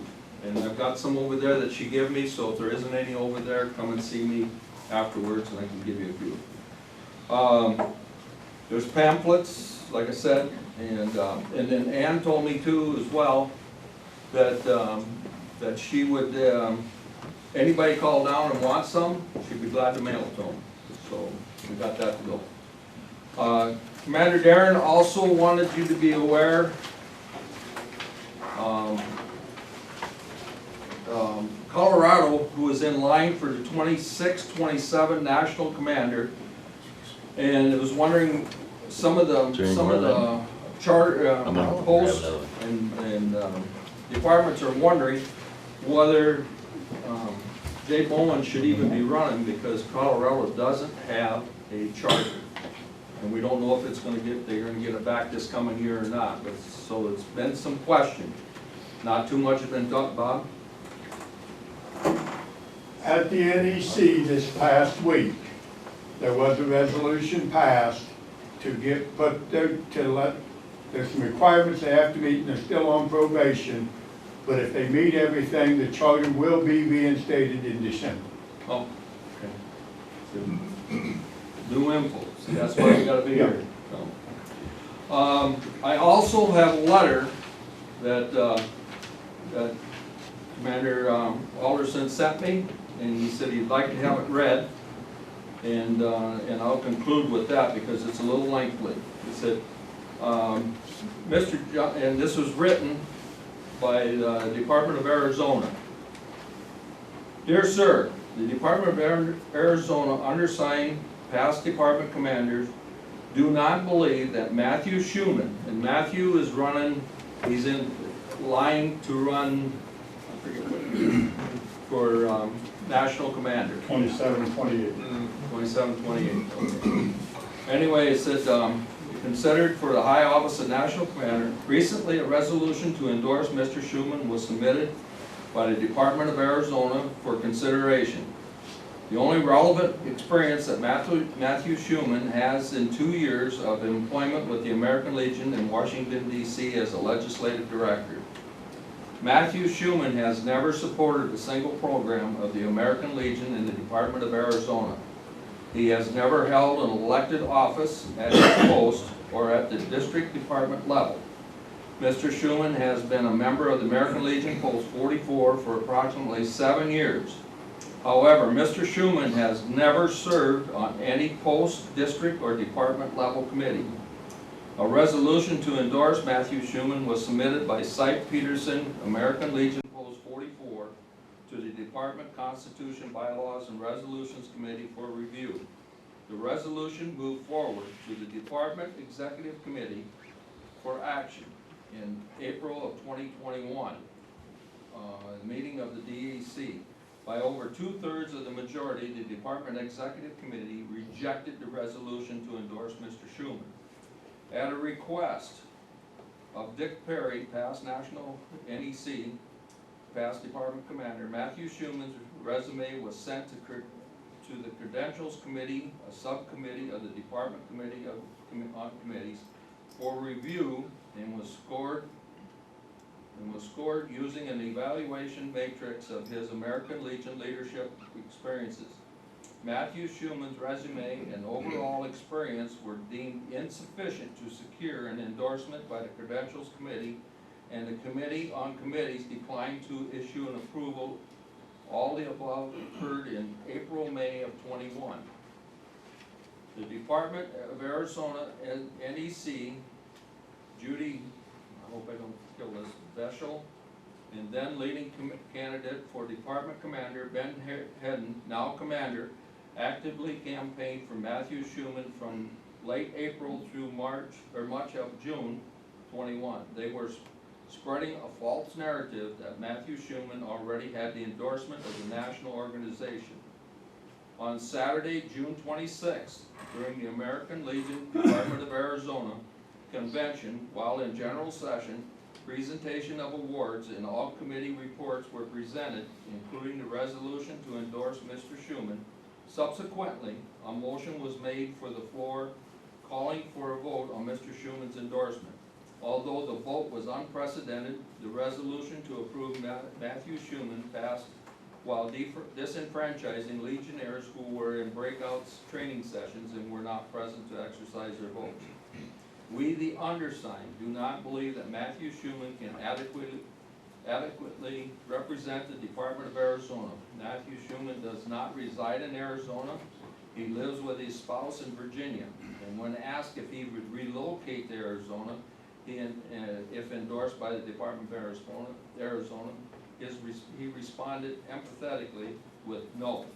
The bottom line is that we believe Matthew Schuman cannot represent Arizona because he does not have the necessary qualification and has never been an active member of his American Legion post or the American Legion Department of Arizona. Respectively submitted, and there's 10 signatures here, so it's all from Arizona higher up. So anyway, Aaron thought that everybody needed to know about this so that when it comes time for him to run, we can make a decision on what to do, if we want to vote for him or whatever. So anyway, so that's about all I got, other than that. It sounds like federal level politics. Yes, it does. Exactly. Yes, it does. So, but he asked me to read it, so I did. So, and like I said, I didn't get yesterday's membership report, but the second district is in third place as of the 3rd of October. And we have Fourth as of last night. fourth as of last night. So we had, at this point, we have 19,492 signed up, and our goal is 32,284. So we're now above 60.3%. So anyway, that's all I got for you. So and thanks for having me, Bob. Nick, if I could add to what you had with those letters. While I was at the NEC meeting in Indianapolis earlier this week, that was one of the big topics of discussion not on the floor or in the meetings, but outside in your hospitality rooms and your get-togethers. And the one fellow, one of the NEC, when he asked me, he said, "Have you ever heard of the Abilene paradox?" Yeah. I hadn't, and I looked it up. The Abilene paradox is a phenomenon where a group collectively decides on a course of action that is the opposite of what most or all of the individuals in the group would have preferred. And the fellow from Mississippi says that's exactly what's happening now. So, if I may, we were told by some of us were given emails and was told that if there's anybody has any opinion on either one of these candidates, Dave Rabine, who is a past national commander from Iowa here, he said, "I want to hear from him." So if you've got any comments or anything you would like to make on either one of these candidates, I'll give you Dave's phone number. And it is 515-231-3685. And I wished I'd gotten Jake Comer's and Dan Dillinger's phone numbers too, because they're the team with Dave. And I think Jake Comer got that letter. But I think if you've got an opinion, one way or the other, I think they need to hear from us.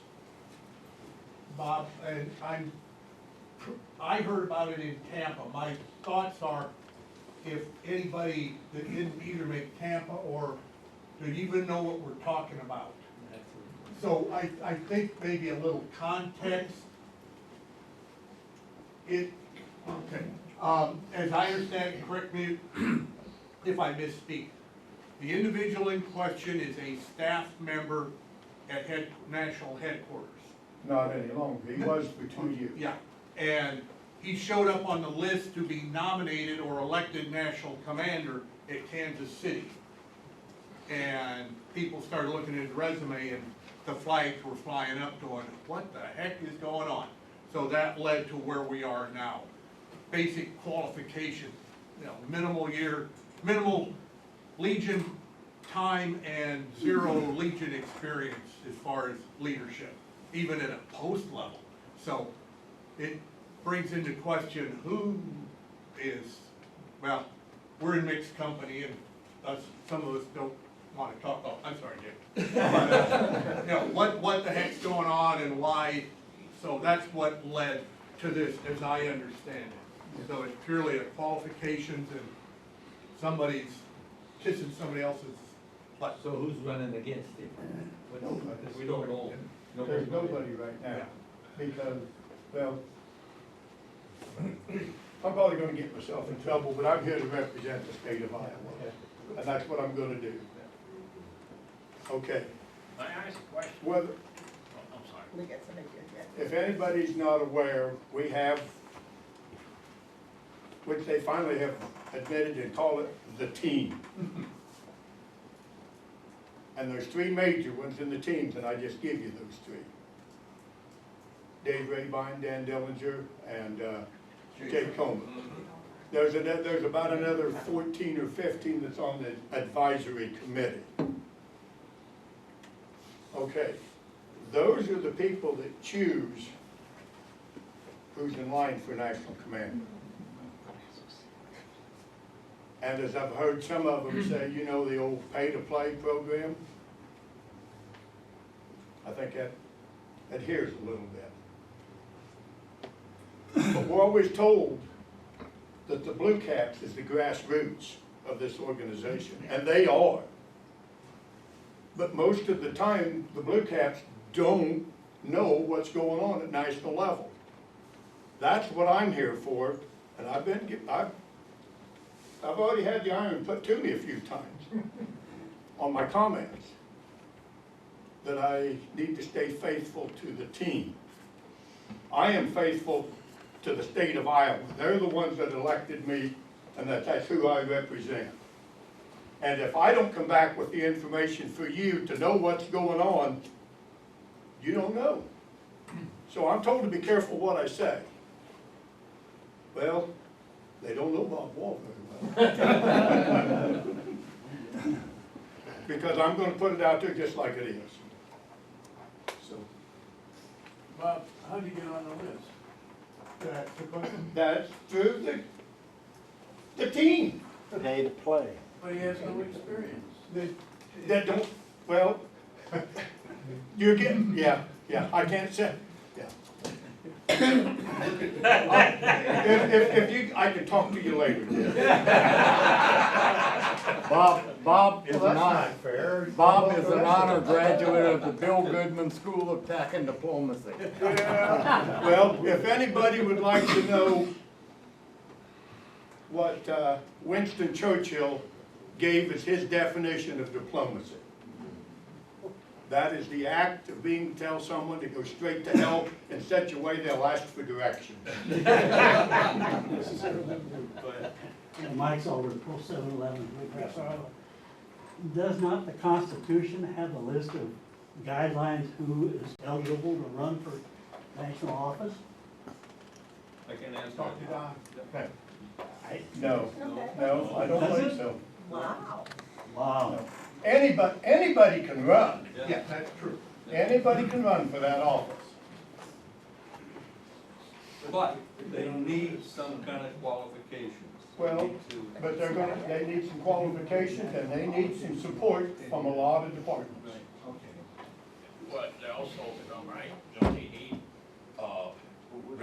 written statements and also written backup, so they actually read back what they have done. And apparently to this gentleman here, he don't. I mean, to start somebody at the national, or national command or something, it needs to start with a resolution and give them their qualifications and everything and got through the steps and up to the department, then the department, yes, it's a resolution process of running for national command. So this person has that, or they don't? Pardon? They have the resolution? That's what, yeah, they They passed the resolution of the Arizona State Convention. Sounds to me like national. But it was just coincidental that the majority of the people were in breakout sessions when they brought this before and voted on it. Just a The coincidence. resolution not to. Sounds to me like But no, the resolution to endorse him was brought up and voted on while everybody was in breakout sessions, if you get what I'm saying. So not all votes count. Yes. It sounds to me like national, Well, we should make a resolution I've said enough, but I think stating I'm gonna have another qualifications talk for to the this office. Eliminate all that. It sounds to me like in 21, this guy was deemed unqualified. Nothing's changed. Apparently not. Nope, thanks, Nick, appreciate it. Okay, well, you told me to read it for you, so I wanted you to do that. Being a little far behind here, I thought, well, I'd just give you the highlights. Thank you much.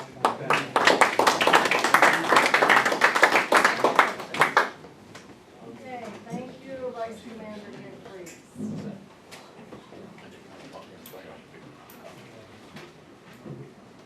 At this time, we have some awards to present, so if the post is not representative, we will have the vice commanders come up and receive those awards.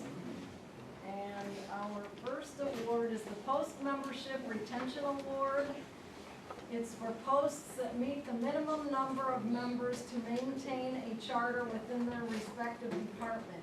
Any post that achieves a renewal rate of at least 95% by the May target will qualify for this award. First up is Springville, post 331. Not here. Okay.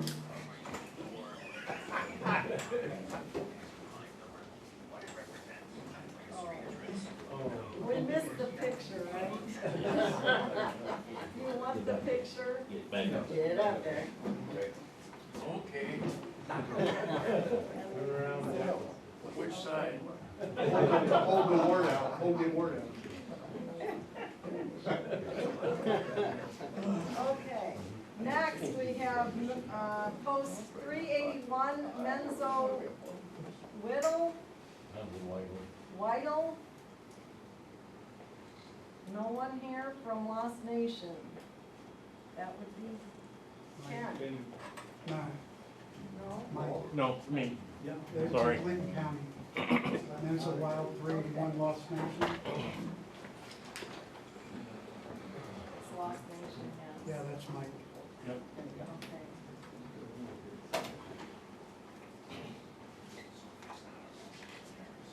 Okay. I've got experience doing it.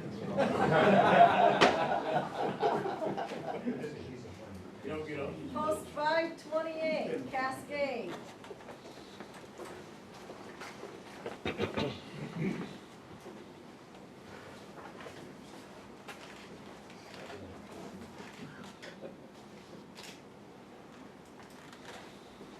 And post 622, Grand Mound, I don't believe is here. Mike as well. Me? Yeah. We should have lumped them together.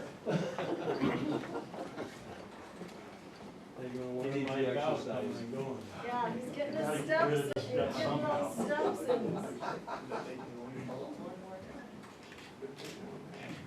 Any more from us? Yes, it will. Any more from you while I'm up here? I'm not sure. We'll go to the next category. I don't think so. We have, post 650, John White, post Epworth.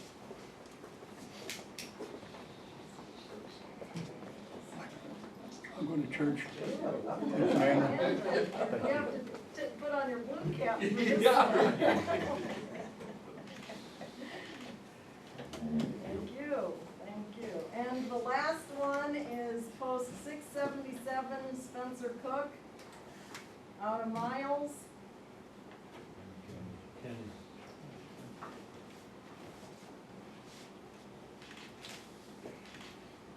Very good. Congratulations on those. So we have a few other awards, and the next one is going to be the 100% post certificates, which is the National Commander LeCousier acknowledged those posts within our department that reached 100% membership for the 2025 membership year.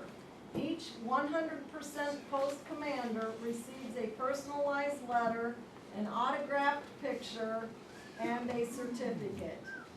First up is post 331, Joseph Hires, the commander from Springville, and that would be the vice commander then, Dick Hogan. Ooh, what's that? You heard the national I commander, did. don't hurt the commander. You don't scratch his picture. He did send me an email, and I think he had another obligation that cropped up. He really wanted to be here. Post 347, Stephen Matera from LeClaire, Buffalo Bill.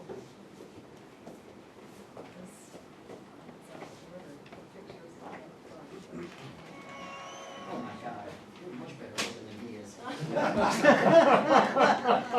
Thank you. Can't tell he's a Marine. Next post is post 381, Menzo Whittle. Right here. Whittle. Lost Nation. Okay, and that would be Mike and Rose. You are getting those steps in. Yes, I am. Okay, so, He's married down that potato, he's got the stomach. I guess. Oh, wait, pumpkin. There you go. We have another one for Grand Mound, post 622. Turn around.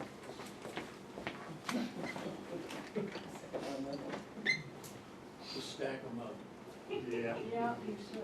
I guess you're gonna be busy now. Now I you have suppose reason I to got go to reason to these go to posts. these posts. Okay, congratulations. And again, a repeat of, I don't think these are yours. It's the John White post, 650. It's got a name on it. Mike, Yes. Excellent. just look Good at it this way, job. maybe One you'll more something right. time. Okay. I haven't done anything yet, but I'm doing it right. Congratulations. And the last one is post 677, Spencer Cook. That's, I don't have all of the counties. I know.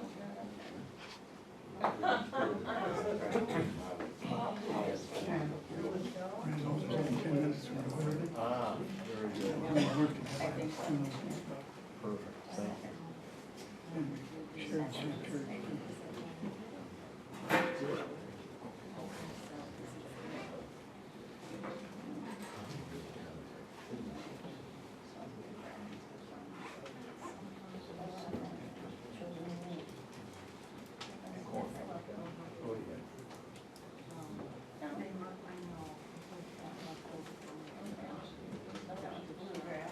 Okay, so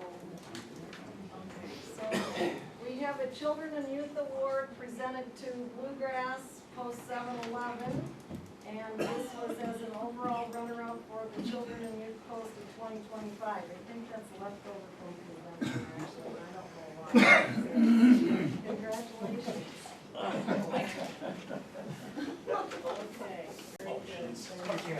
And the same thing, this is presented to the Children and Youth Award, Marion, American Legion Post 298. This is why you don't have to. As the category 4 overall Children and Youth Post of 2025. So those must have just been delayed a little bit with our programs. Congratulations.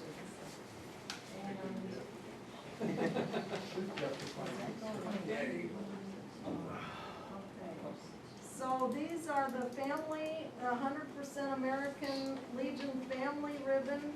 The family ribbon is awarded to any post family that achieves 100% membership by the 2025 100% target date. The American Legion family is defined as a post or any combination of auxiliary unit or SAL squadron. Each must achieve 100% to qualify. And their post 622 is Grand Mound. I believe that's gonna go to a vice, because they're not here. Okay.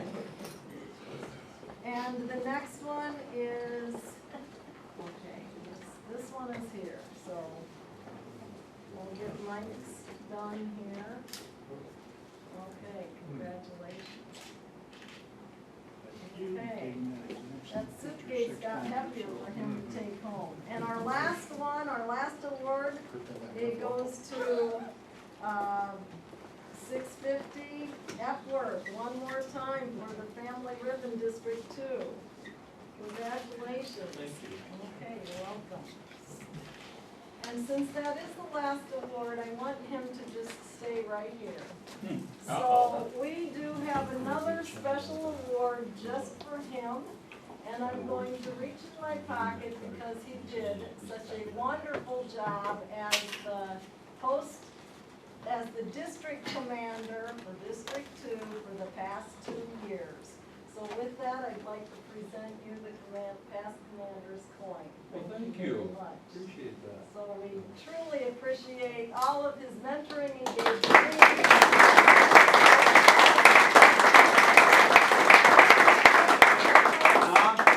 What he did for the for the district as well. I know it never seemed much, but believe me, behind the scenes, he's doing everything you can think of, from the bottle washer at his post to whatever we're doing here at the Legion and keeping us moving forward, and it's not an easy thing, so Well, thank you. Thank you. Appreciate it.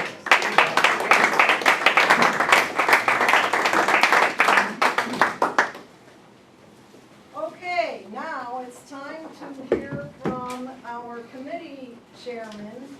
So you already have their reports in the packet that we gave you this morning. And so I'm gonna call them by name. Many of them are not here, but you have either the reports or we haven't really heard anything.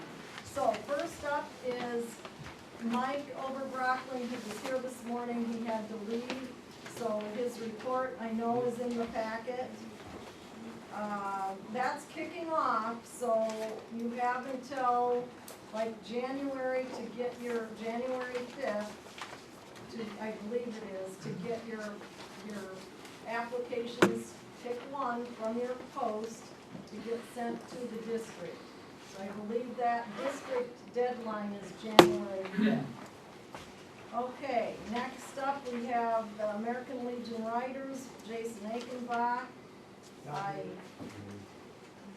He is not here. And the next baseball, Michael Weber. He's not here either. Okay. I don't have that. There is packet. the report's there. The There is reports a are baseball there. report. Okay, so the next report would be Boy Scouts. Joey Ulick, I don't think is here either. Report is in the. The report's there, I should be looking at it, but, Boy State, Jerry Becker. He went home too. Yeah, he's not here. Yeah. I'm not seeing you leave. I'm sure he's there. I'm actually here. He is here, that's great.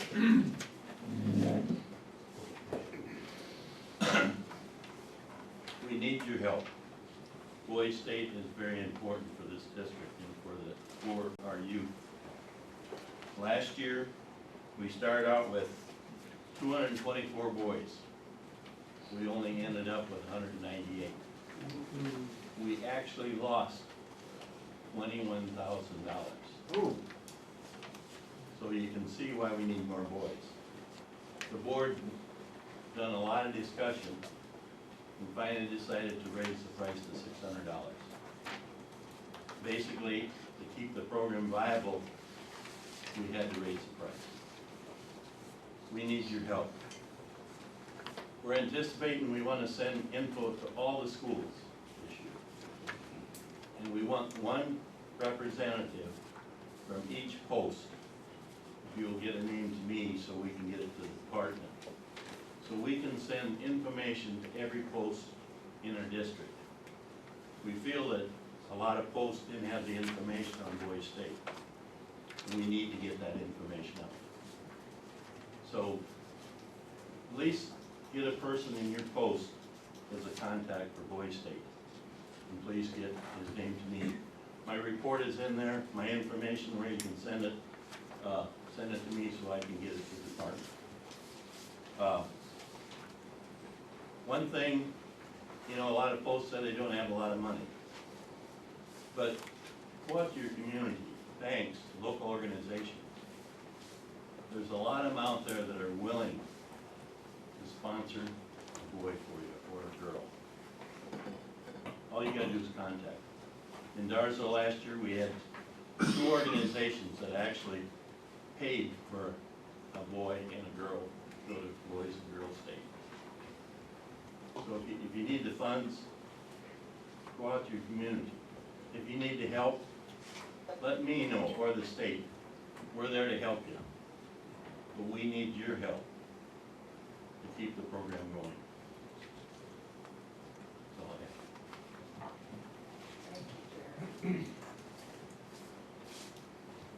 have. Next is the golf tournament, and I don't believe Curtis is here either. I've spoken to him by phone a few times, so things are in the works. After that, we have legislative. John was here earlier this morning, I believe, and he is still here. So do you want to give a few remarks, or? Just real quick, everybody's talked about HF 1000. Key, especially for our area, we've got to reach out to our senators, have them refer to the Appropriations Senate Committee Chair. His name is Crayenbach. He's from, or Brecken, I'm sorry, Brecken. He's from the Council Bluffs area. The vice chair is none other than Senator Zumbach from Manchester. So we as a group should be reaching out to Zumbach to really move that forward. We don't have a champion on the committee, and unless we have a champion on the committee, it doesn't go anywhere. So please reach out to those guys. Okay, thank you. 1,000, yeah. Okay. And Polly, I might add, if we do not get it passed this year, it has to start all over again. So we are definitely needing all the persuasion we can get to get this bill passed this year.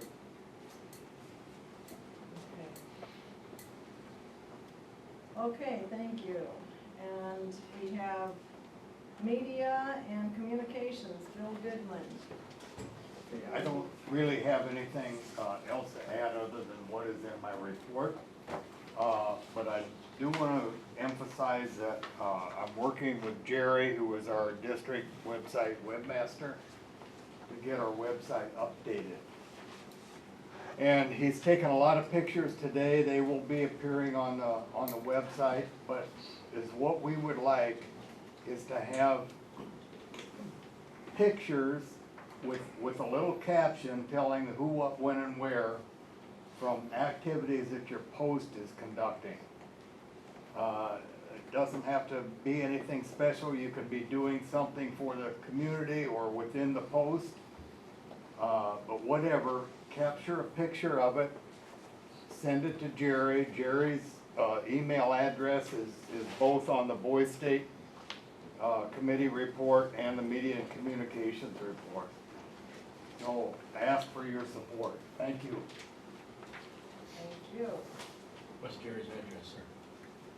What's his address? Yeah. OU812.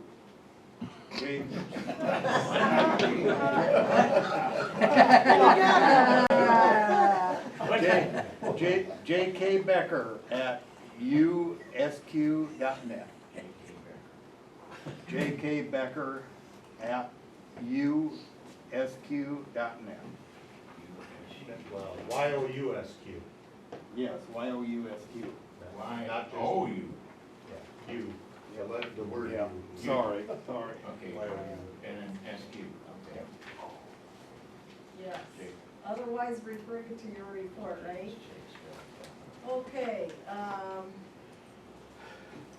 we have Don Arms with membership. I'll just touch on one thing that's been brought up. I did not know, I hadn't looked at the membership report, did not know we had dropped from third to fourth. Not too many years ago, we used to sit up in number one almost all year long. So I think part of the reason we're not doing as well at the beginning of the year, the membership recruiting year, is that not all posts are taking that first renewal notice. I know several posts that are skipping it, and it kind of gives us a little, we're kind of behind the curve. The other thing I mentioned, and I've mentioned it in my emails I send out, and I believe I mentioned it I've got it in the report as well. Our SAL detachment or group is number 9 out of 9. It's kind of irritating to see the Legion up by the top and the SAL down by the bottom. And then you heard some of the, heard that list of posts, or not posts, squadrons that haven't turned in reports. So, what I keep telling people is the SAL and the riders are programs of the post. They're not separate like the auxiliary. They're programs of the post, and you're responsible for what they do and they fail to do. So please, put a little more effort into straightening them up, you know, that kind of thing. And I know the district vices are on the membership committee as well, so I know when they're going out, maybe they're kind of plugging, you know, poking the prod and seeing if we can't get a little more action out of it. Does anybody have any questions of me on membership? All right, thank you. Okay, thank you. Next, we have merit awards with Janet Grass. I don't have a report in there because the letters are going out this week to all the high schools. So I will be contacting every single high school in second district to prod them dearly to help submit things in. And while I'm doing that, I will prod for oratorical and girls and boys state as well. Because if I get them on the phone or in an email, I'm going to attach flyers, you know. Might get their attention if you put the flyer with it. Hopefully. So, but yeah, that's where it's sitting right now. I haven't gotten the letters out until this week. I just retyped them. Just did. Okay, next up is National Affairs, Robert Felderman. I know there's a report, I believe, separate report. That was, I think it's on the corner there. Yeah, there's a stack of them Okay, here. a stack if we still need one. And I don't believe he's here. Okay, next is Don Bilkin for oratorical. There's a report in, not too much beyond that. I've been doing it 4 years or so, and Commander Grand twisted my arm to do it at least another year. So. I did. And I'm so thankful you're doing it, so thank you. Okay. We have Dick for Sons of the American Legion. I don't have a report in there, it's laying on my desk at home, and, but you heard most of it from Doug this morning, so, and, I'll try to get that sent to Polly, so if anybody wants it, or just get a hold of me and I can send it to them, so basically what I get is what, Brian Kessler sends me a report every week of where we're at, who, each squadron is doing, everything like that, and then it also shows the region and everything like that that we're in, so. So I'll get that, if anybody wants it, just email me, call me or whatever, and I'll get it sent to you. Thank you. Thank you. Next up, we have Veterans Affairs and Rehabilitation. That's Mike Overbrockling, and again, he left with the reports in your packet. After that, we have the Liaison Committee, and no, he is not here. Do you have anything to add, John? No, Brian, do you have? Do you have anything from liaison, Brian? I guess I wasn't prepared for that. Okay, that's fine. Any comments from the committee of the liaison? We're always looking I'm for sorry. people to run for department offices, so see myself or John Cutlow or Ron Connie. Ron had a wedding in the family, so that's why he's not here. Okay, very good. Okay, yes, Bob? Is there a report in there? I have no reason. I would like to make a comment to the liaison committee. And I mean, and no offense, you just said it, you were always looking for somebody to run. It is the liaisons committee's job to watch and see those people in the leadership positions and encourage them to run for these offices. When you see somebody that's doing a good job, encourage them to step forward and move up a little bit and help the organization. That's what we did with this guy. Well, you did a good job. Thank you. And it pays off, right? Yeah, So we'll be looking hard. Right, so Unfortunately though, let me tell you, there's another side of that. We do need to look, I'm getting into what I wanted to report on, but while it's here, I'm gonna take the opportunity. The succession plans of whether it's your post or the district or the department, up the chain, you know the deal.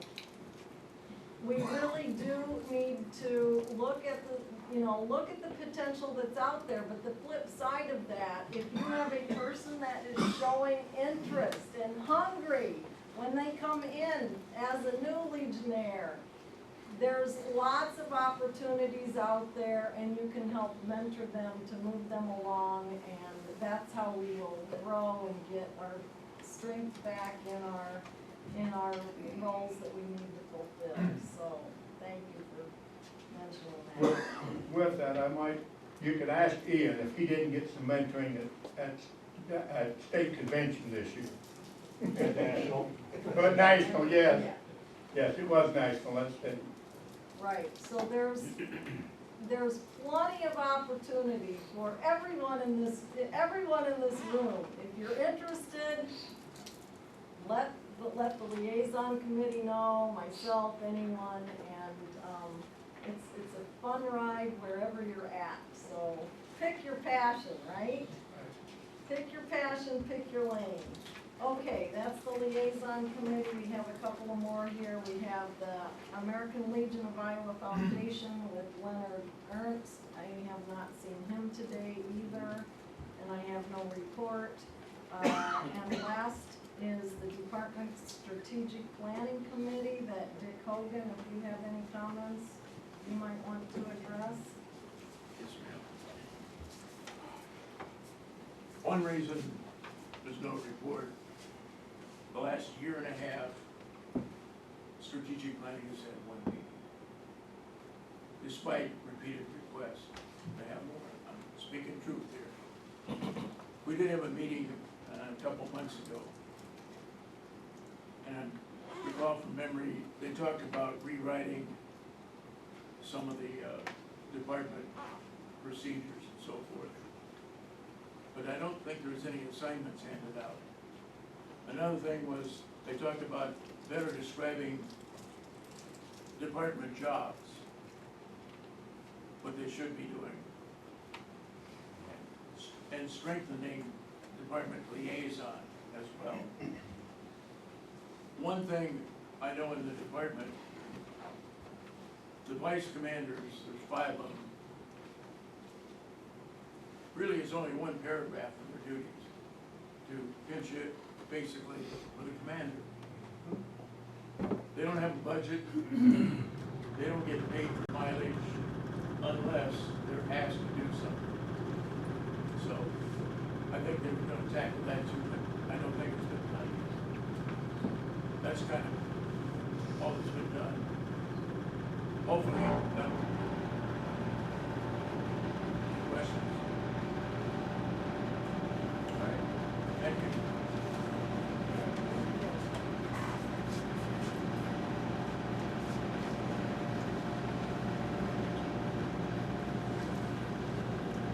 So at this time, I would like to make a motion to accept the reports and file them, or I'll entertain a motion to accept the reports and file them. So moved. Second, third, fourth. All in favor? Aye. Motion carried.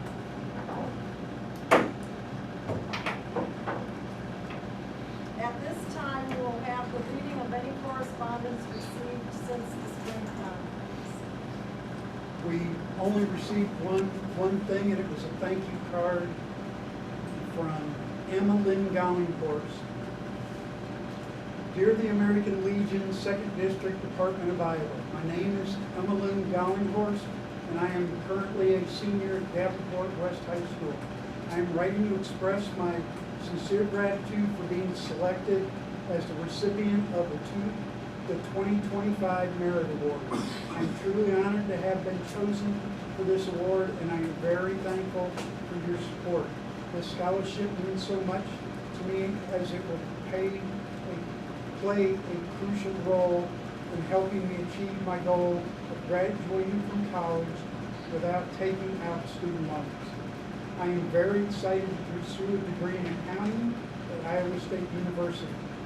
With your support, I am one step closer to reaching my dream of becoming a chief financial officer at a respected company. Like the second district. She said Oh, company, wait. not Well, organization. and she said respected.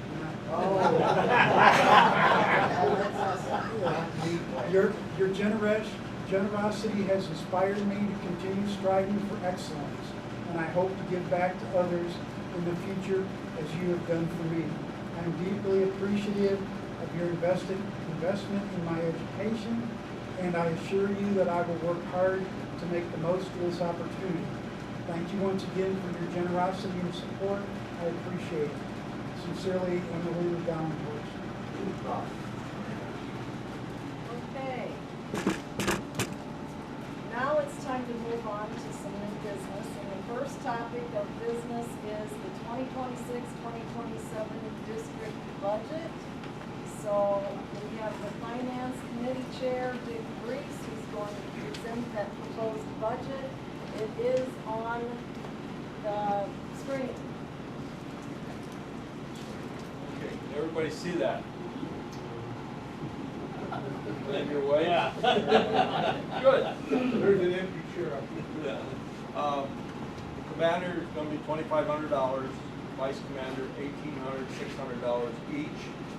For those of you who can't see, the Adjutant is $400, Finance Officer is $400, Sergeant at Arms is at $400, the Chaplain is at $100, the Historian is at $100, Fifth grade flag essay contest is at $550, baseball $600, Boy Scouts $0, and district oratorical is $600. Boy State $0, media and communications $100, postage about $1,000. No? Merit awards, okay.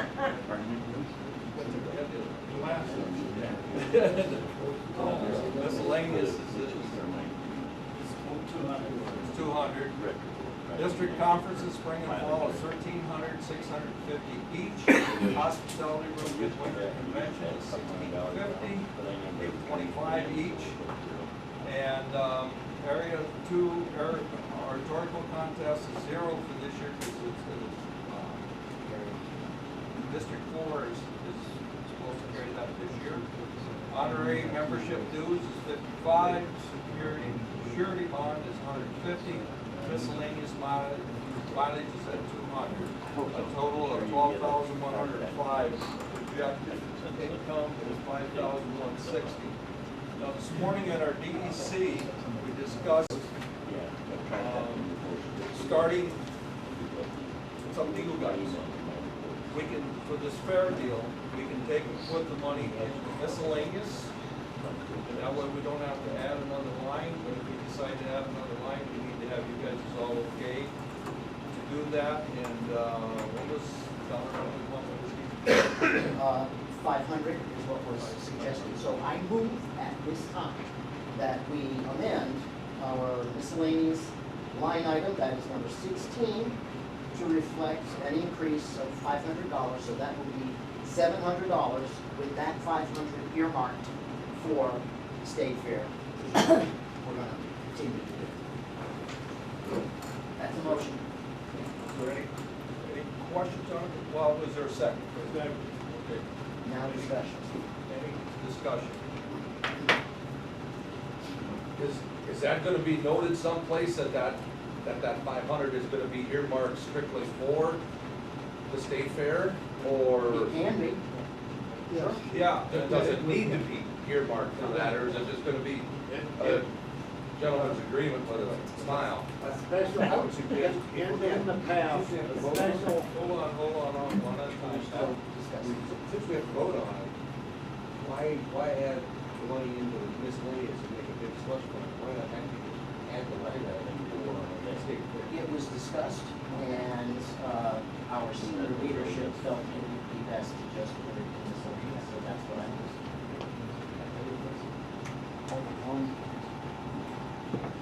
In the past, from my experience, when we have had a special allotment of money going to somewhere, it could just be a footnote at the bottom of the budget. And period there until it's spent. To answer Pat's question about. Now, is this gonna, is the plan to carry this on every year? Yes. I mean, that's the plan of the whole, that it will go on for at least a number of years. It should be a long.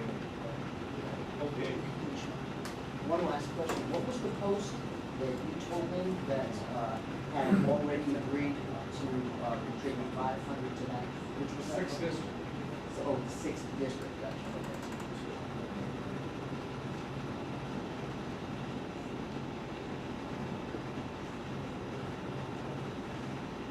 I think at this point, he's reviewed, as the chair of the committee, he's reviewed this, but we need to turn it over to the membership. So to make a motion on the floor with this, but there's one other line item, or one other item that goes into this budget. So there was a recommendation and a discussion this morning at the DEC meeting to, it's a separate topic, but it goes into this since we're here. So we're gonna come back to the fair food, but we wanna get the budget corrected, so. You got a motion on the floor. Yeah. You got a motion. I move we table So it I think I until have, That's what we later want on. to do. We've already got a motion. so, Yeah, you can vote. Oh, yeah, you can move. okay, let's, So I we're move gonna, to table it until we get through whatever else we want to add to it. That's, you've got a motion on the floor, you can't move, you can amend that motion, but you can't. Make another motion. okay, so we can table the motion, and then I'm gonna come back to it. We're gonna table it for just a few minutes, go through this other discussion, and then we'll come back and do an overall fight. Is that sufficient? With the motion on the floor, I need to table. I can withdraw my motion. That's stupid. Take him. Take a vote on the table. Everybody has to agree to table it before you can table it. Okay, so there's a motion on the floor to table this discussion. No, nobody made one. I did. Yes, so you, okay, yeah. Okay, and a second on the table. Doesn't need a second. I'll second. Okay. No. Yeah, go with what he's saying. Yeah, talk to our judge. Yes. There was a second right behind you anyway, whether if it needs a second, we got a second, you're okay, Okay. you can take a vote. So, You can discuss it and then take a vote. okay, so it's been tabled. It's been moved and seconded to be tabled. Okay, Is there any discussion on table? okay, If no discussion, then take a vote. okay. It's been moved and tabled. Second. Seconded and tabled. No. Is there any discussion? Sorry about that. I have too many things on my mind. Is there a second to table the motion? You've already got a second. All you need to have now is, Any no discussion? Any Take a vote. discussion? Any discussion? Okay. All in favor? All in favor, say aye. Aye. Those opposed? Motion carried. Now we table. Okay, now we're tabling that, so the next point of order that I would like to discuss is what came out of the DEC this morning. We talked about, having a district Legion of the Year award to try to help, spread the interests and spread the energy, and thought this may be one way of doing so. So so it would be in coinciding with the Department Legionnaire of the Year award. We're going to have to put, a program together to make it really happen. But the recommendation was to have, maybe we would buy the award recipient a plaque, so we would need to put into the budget, the recommendation was a limit of $100. And So, that would be for the plaque and paying his dues. Yeah. And if Buffalo would get the cash flow. so that would go in the budget. We had talked about the recommendation at that point was to put it under miscellaneous. I think Brian's got a question. This is, anyway, this is to come up with a Legion of the Year award, and then have it done soon enough so that we could send him on the state and hopefully do one theirs as well. But the limit would be to give the plaque plus the dues, whatever they are, with a maximum of $100.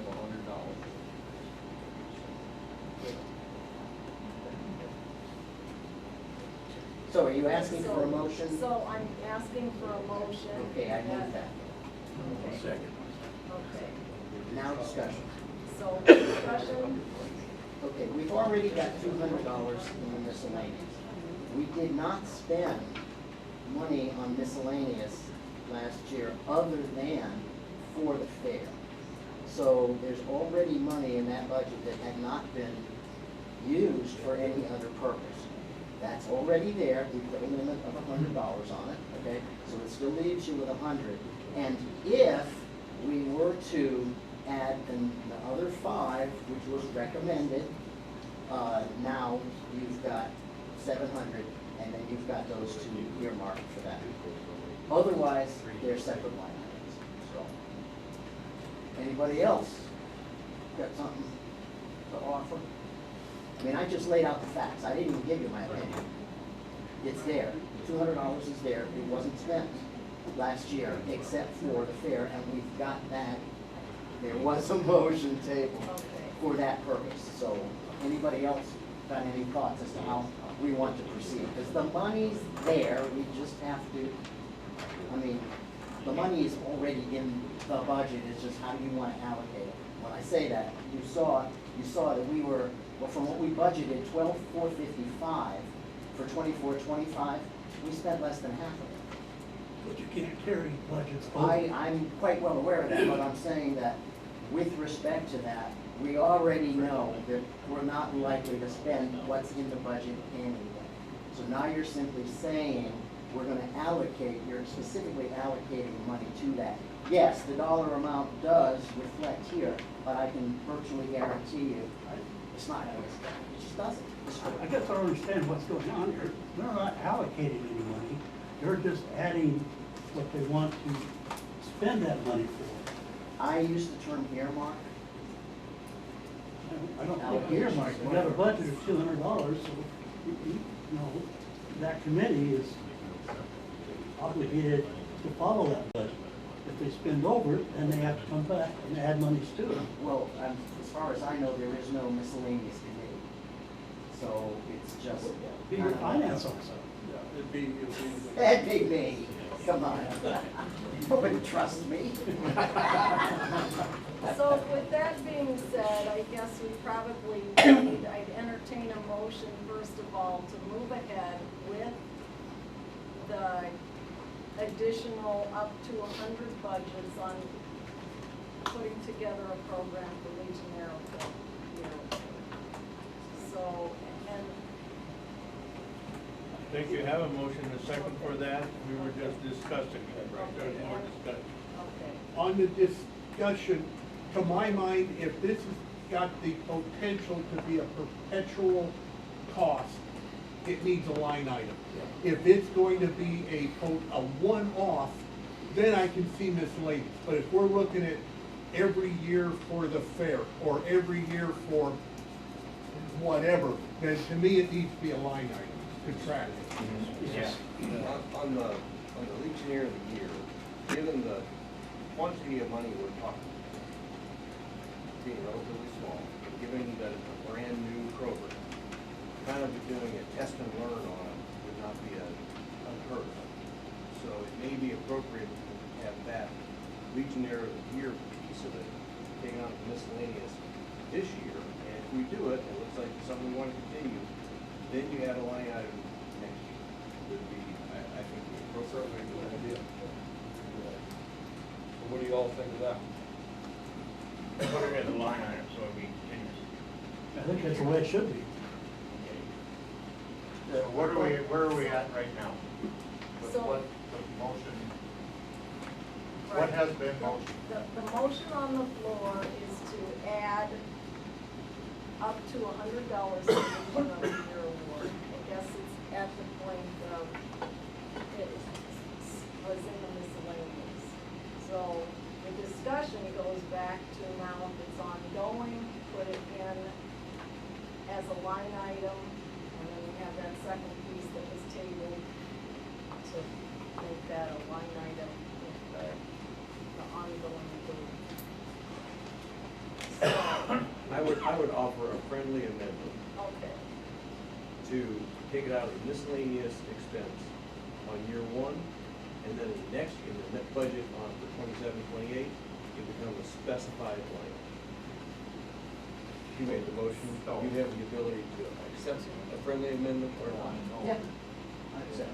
So since the friendly amendment's been accepted, now the question for voting is, do you want to add the $100 with the proposal that it stays within miscellaneous this year and then next year gets a write-off? okay, so, Can we do that for both the $500 and the one? You'll have to take a separate vote on Yeah. that. Yeah, I mean, You cannot include that in your not- friendly not in amendments? this, because it's got to be germane to what you're discussing. okay. So do we have a vote to, You've got a friendly amendment. a friendly amendment to, I guess. You know, just clarification, do you want to increase that amount to $300 then, so we've got 200 miscellaneous and that 100, or are we just gonna leave it as it is? Well, the friendly amendment was to Yeah. simply take it out of there, since you had not spent the miscellaneous last year. Correct. Why put extra money in there? Exactly. So the amendment on the floor is to go ahead with the Legionnaire of the Year award and leave the line item miscellaneous the same for this proposed budget year. Yeah, correct. Okay. And then next year, So- what happens? Then you make it a line item. Now, if Then we you're would gonna make do it a this, line And then item. it becomes its own $100 line item? Yep. Correct. Yes. Then what happens to miscellaneous? It stays the same. It's the same. It's 200. To go back to, this is, you're handling this fine with the $100, but now we were talking about an extra $300 for the fair. Yes. Now, are we gonna, how are we gonna We're handle gonna that? We'll do that handle that. separate. Yeah. We'll do that separate. We'll do So that let's, separate. we have a motion on the floor with an amendment to put the Legionnaire of the Year underneath miscellaneous line item. I have a motion on the floor for that. Go for both. And And do call I the have a, question. pardon? Okay, what was the second? All right, so, Okay. okay, all in favor? Aye. Those opposed? Motion carried. Good luck in the minutes, Don. Sorry about that, that's where the learning process comes in. Mumble, so mumble, thank mumble, you mumble, yes. for going with me. So now brought we my need to horn, go like back Charlie to the Brown, you table know. discussion, because I think we can get this approved to get our proposal done. So, Mike, I think we need a little more explanation as to why we're increasing the fair budget to $500. the fair budget, But before we get to that, we have to vote to untable the motion and bring it back into discussion. so do we have a vote to untable them? All in favor of untabling the motion? All in favor of untabling the, Just say Aye. motion. Aye. motion carried. At this So time, now- I want to withdraw my motion. Okay. Okay, and the reason for that is that we've already decided we don't want to stick that 500 into miscellaneous. So I'm going to withdraw that motion, okay? So now you call for another motion with respect to the fair. If it's seconded, we discuss how we want to deal that, right? Yes. Yes? Yes. Correct? Okay. Go for it, ma'am. So the motion that you're making now is that as a. I withdrew my previous motion. Okay, You so wanna there's a entertain a recommendation, motion I as to will what entertain we're a gonna motion do on, with this I will 500 entertain a bucks. motion on the floor that we are going to put the Boy Scout increase of the Boy State. The fair. I'm State sorry, fair. the fair, that's right. The fair into a separate line item, and it was recommended this morning when we had our department talk to go up. But to go up to 500, Yes. but go into further discussion as to why. Well, that- Why are we spending more? Last year was $330. Right. And I really kind of screwed up. I should have asked you guys. We need a motion on the floor first before But we I have just. discussion. Okay, so that's the motion on the motion on the floor was to. I'll second. Okay, so we have a second, all in favor? What? Now we have discussion. What? Now that's discussion. We don't have no motion. We didn't have any motion. Yeah, the motion on the floor right now that has been seconded, I think, is that we are going to create a new line item specifically for the fair. Right. In the amount of $500, and anyone who was in the previous session would have heard the rationale for that. That was not a motion yet. Somebody has to I make thought that. I thought I heard that. I I'm did sorry. not. I did not either. Then I so move that we create a new line item for, specifically for State Fair in the amount of $500, since that was the recommendation for that. Okay, any discussion? No. Now comes Mike's question. Right. Mike? What question you have, Mike? I would like for you to explain to the body why we're increasing that, because of the American Legion family booth, not just because we're wanting to throw money at the fair. That was thoroughly explained this morning. Yeah. And if it is decided that we're going to include the whole family and get a bigger space, that is the reason for the increase. Okay, I apologize, I didn't know Was that. was that in the presence of, did we say, did the Gurley and Reiner's pitch in some? Correct? The whole family. Yes. Okay. Right. Then it could go to, only be at 325. Yeah. So, we do have the motion on the floor. Any further discussion? Well, and I think one of the reasons that was pointed out as well for the dollar amount was that this covers not only rental of the booth, but also parking passes and other expenses getting to there. I think it was up to 4 parking passes. Yeah. So, you know, there's a lot more to it than just Was rental. it 2 parking passes or 4? Four. Four is what we're looking at. We talked about 2 is because that's what you guys used this year, but we would look at, every district would get at least 4. And then we were, entry fees for people, did we talk about that too? And then and it would include then 8, at least 8 tickets for each district. To cover all days. Right. To cover what? Yeah, So, so on the day of second your, district was gonna be each district there, has a day. it would include 8 tickets for the people from second district the day that they're working. Right. You also mentioned giveaways. What's that? You also mentioned giveaways this morning. That was mentioned as well. Yeah, he said he wasn't gonna do that. He was decided not, he's gonna try and not do that. But yeah, there's other places, that I can donate money to get giveaways of pencils. What about blue pencils? That's regalia. And American flags. I get those for 80 cents a little flag pins. I get those for 80 cents each, regular $2 someplace else. That's up to you guys. And that money was just a recommendation. We may not need to spend it all. I think it's in the works. So we still have our motion on the floor. That's the discussion. Is there any further discussion? Well, I think, Don, correct me if I'm wrong. Was the department gonna furnish the pencils and stuff like that, or do each district? Well, each district would throw in some money into that.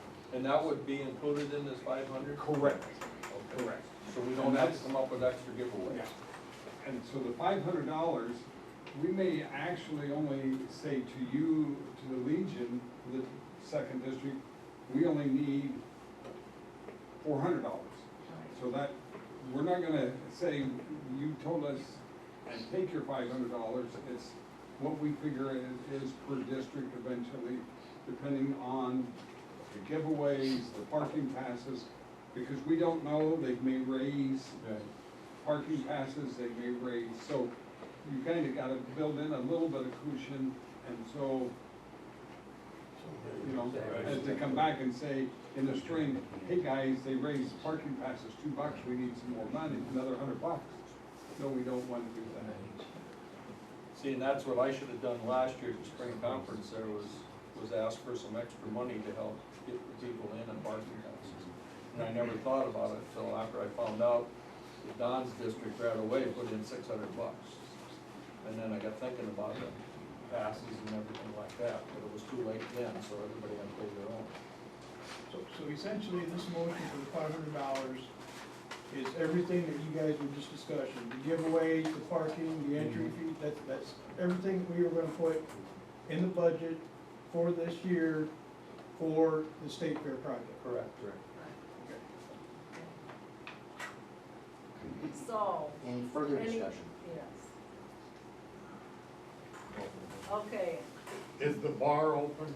There is no bar here. Okay, we gotta get through this, so the motion on the floor is to make a new line item and put the $500 into it, specifying that it will go to the state fair. Okay, do I have, Yes, I have the motion second. Already have. We've done the discussion, all in favor say aye. Aye. Those opposed? No. Motion carried. You guys made the motion. Okay, so, we have some easy business now. So next up, besides the budget, we have a gracious host, the Marion Post. Wait. Quiet. We haven't actually voted on the budget Oh, as a whole. darn, that's right. Okay, so we will, okay, let's, I will entertain a motion to approve the 2026-2027 budget with those amendments that we put in, that we suggest. I make a motion that we accept the 2026-27 budget with amended through the motions on the different line items as is corrected. Okay, second? Second. Okay. All in discussion? Okay, hearing none, all in favor say aye. You Opposed? got it. Motion carried. Whew. Okay, moving on now. Thank you for catching that. So we are going to.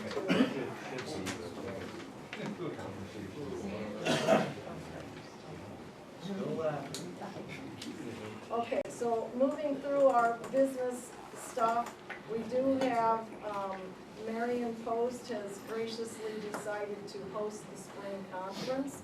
So I think we can, I need a motion to entertain for that proposed location. You didn't say gracious. He will by the end of Unless this somebody else meeting. wants to do it, then I'm fine with that too, but we can certainly serve as a backup or do it if nobody else wants Do I have a second? Marion, both second. I second Okay. Discussion.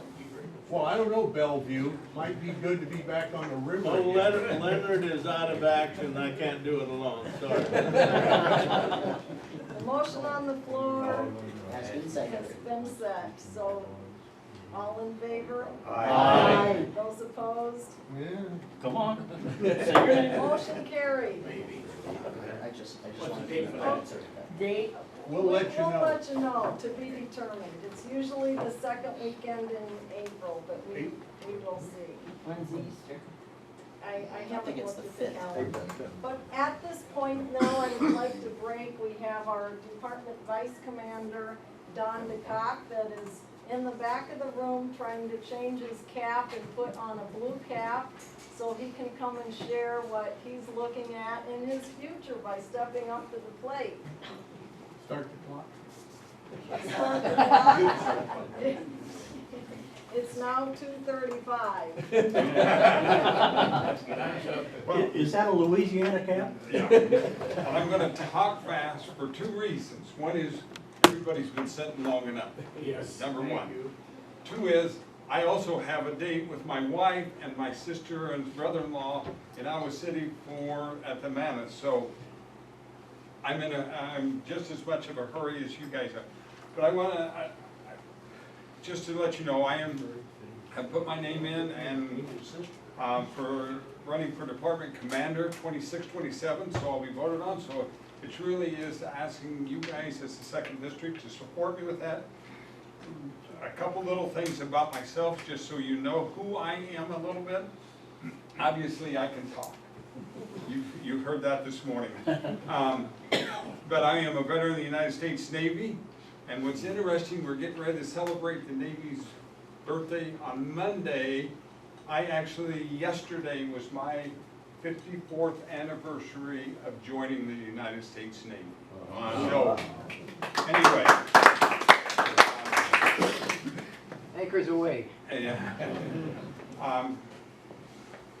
I'm a retired law enforcement officer, and so if you add my military years and my law enforcement years, I spent basically 45 years of my life serving the people of Iowa and serving the people of the United States.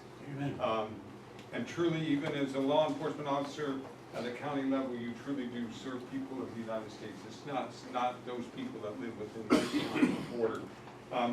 So I've done that. I've been a member of the Legion for approximately 17 years, and I'm looking at my notes, so I don't talk outside. I don't tell stories. I've been in a number of leadership positions within my post. I've been in leadership position within the district. I was district commander for 2 years, district vice commander, etc. So I've been there. Obviously, this year I'm spending a year as a department vice commander. So there's that. I'm also, as I said this morning, I'm a member of the Legislative Commission. I also sit on the National Security Commission for the National American Legion, which means I get two things. I get called into a couple meetings a year. One is at the National Convention. The other is in DC in February. We'll get called in to do some things. I also get a national security report every couple weeks. What's interesting is a week ago when I got it, I believe, if I remember correctly, we honor the POWs and the MIAs at every function of the American Legion. In that report we got a week ago, they announced the finding of the remains of 29 MIAs. So as we honor those individuals, we are also, the American Legion is part of finding them and helping bring them. Were they all from the same location when they found them, or? So I just wanted to let you know that. I've been involved with a lot of other organizations and leadership positions. Seems like department commanders, and I don't remember what Bob, your little saying was as far as when you were campaigning to become department commander, and so, but they all have had some. I just decided to come up with 4 R's. And I'm only gonna talk about two of them because we've talked about the other two quite a bit. First one is respect, responsibility, retention, and recruitment. Retention and recruitment, we've talked about. Membership, I'm gonna leave that alone just again, so I can talk fast and get out of here. Respect, you know, one of the things is we've got to remember to respect everybody. Doesn't matter what color hat you wear, or even if you have an American Legion hat. If they're a veteran, we have to remember we have to respect them, that individual. I will tell you, Bob has heard me say this, Dick heard me talk about it, because Dick knew I was a little bit frustrated with it actually during National. I was a delegate at a committee, the National Security Committee, which means I was a delegate, so I was a voting person on some resolutions. And there was a group of individuals that literally screamed when it came time to vote. And the committee chairman actually had to say, we're gonna do a hand vote because of the way people were screaming. Okay? And it's just the whole disrespect there. Let's respect everybody. Respect everybody. And then that steps into responsibility. Again, we have that responsibility, every member of the American Legion and every other veteran. Be the one. I talked about be the one this morning. Be that one. Don't be afraid to walk up to that person, check in with them, see how they're doing, etc. It's our responsibility.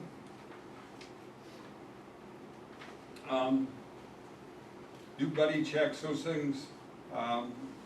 Again, assisting with those who need assistance from the VA. You know, how many in here has had a difficulty getting some assistance from the VA at some point and needed help?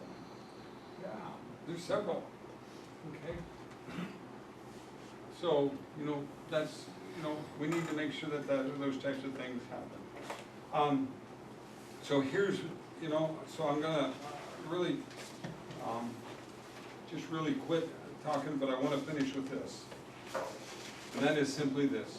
The bottom line is we must reach out and touch people's lives. Everybody's responsible for that. We gotta let others know, our other veterans know, that we care about them and their families. And we need to do that as a family. So I'm including the auxiliaries, I'm including the sons, I'm including the writers in that. As a family, we need to do that. We must keep the American Legion going forward in positive directions. We must never forget where we've come from, why this organization was started, and we need to look at the future and where we need to go. It's important. Don't forget where we come from as we look forward. That doesn't mean you don't change things. I don't want to hear this, well, we've always done it that way before. Okay, no, it's time to look forward. We must spend positive, quality time with our legislators at the Capitol, dealing with House File 1000, dealing with other legislative issues that we need to help our brothers and sisters in getting the service they need. And simply this. The American Legion is the greatest veteran organization in this great country. So let's keep it this way, and let's make it even better together. Thank you. Hoorah.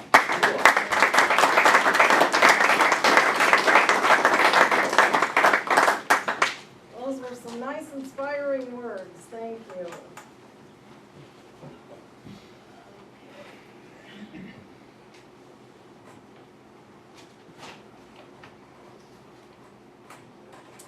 Okay, so following up with that, I know we're getting tired here, but I just want to, I have a few commander comments as well, and we've heard so much this morning, and it trickles down. So I was at the national convention, I heard a lot of things, the directions we need to go forward with, We've all heard, we beat around the bush with the Be the One. It is so true though, because I will say in the last few months, I've probably encountered some very trying times with a few people I've had to mentor from being in some pretty dark places. So Be the One is real. It doesn't go away. In fact, that night I came to your post, I had just dealt with about 2 hours, 3 hours on the phone with someone. So anyway, there's a lot of support out there. I'm looking for every post to have that point of contact. I know there's posts that are beginning to ask for that support, to have people come in and have some education given, because we have those instructors out there. So don't forget that. There's support out there, just ask. I already talked about the succession plan, so I'm not going to go into detail there, but look for the talent in your posts and mentor. That's what we're after there. I'm going to continue to focus on that. We've talked a lot about training and opportunities. Anne hit it on the head this morning. Sometimes we always want to be fed the educational pieces, but sometimes it's us needing to reach out and take the training. So there's things like the Be the One training. If it's not coming to your post, get online and do it. The training Tuesdays are out there. I've attended some of those training Tuesday courses and they've been phenomenal. So you can take the steps to do it, and it doesn't need to be organized. Just get online and do it. So they also have all kinds of training in the box. So there's programs that you can go to, training on the box, on site at the national, canned classes that you can use in your own post if you go to training on the box, in the box.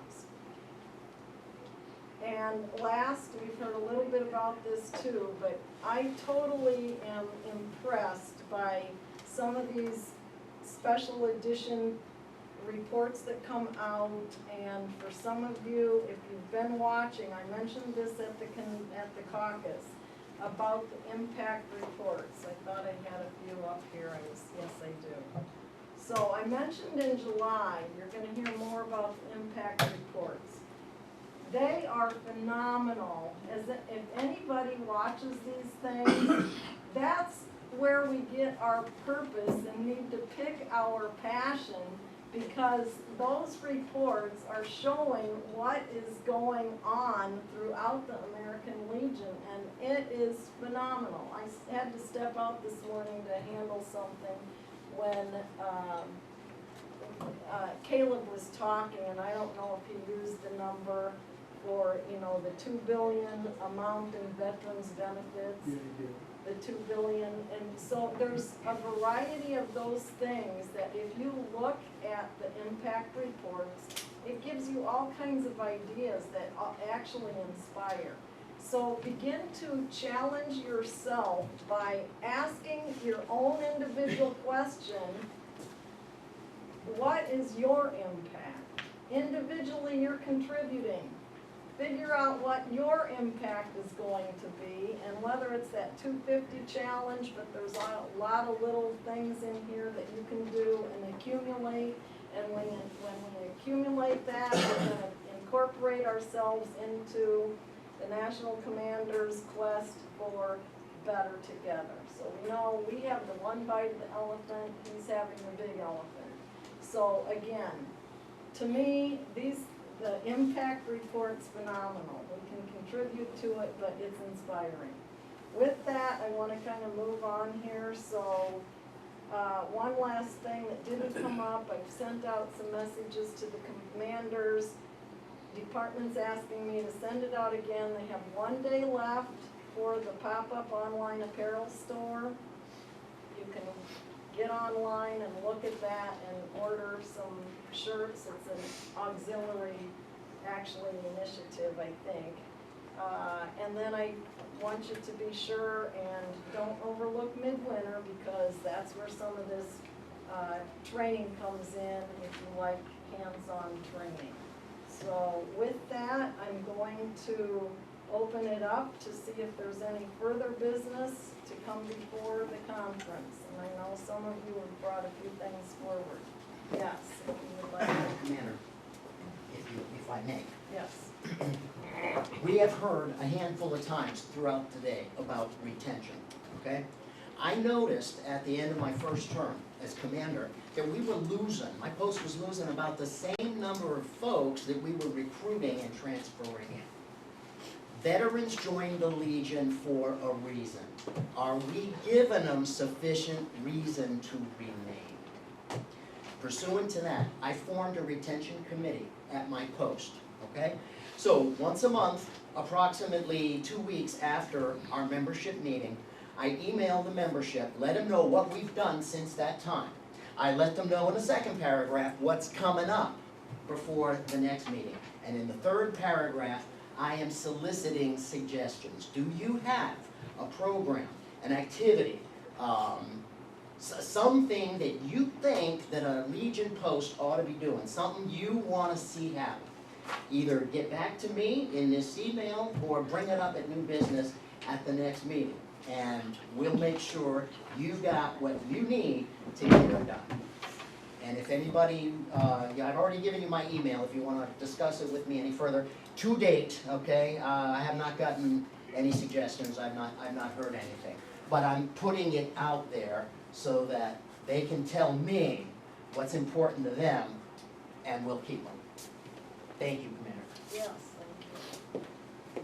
Okay, lots of ideas out there we just need to share. So I know we have, Ken wanted to come up and talk a little bit about, I think, Vietnam, actually. That's on a different topic than we've heard all day. Everybody's heard about the honor flight to Washington, D.C.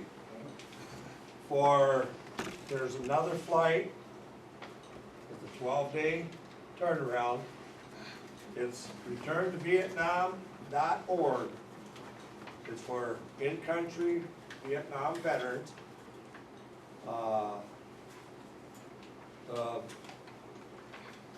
They go over there. Some Vietnam veterans would, boy, I'd like to go back, but I can't afford it, or, boy, I got these demons of Vietnam, and I'd like to go see if that would help.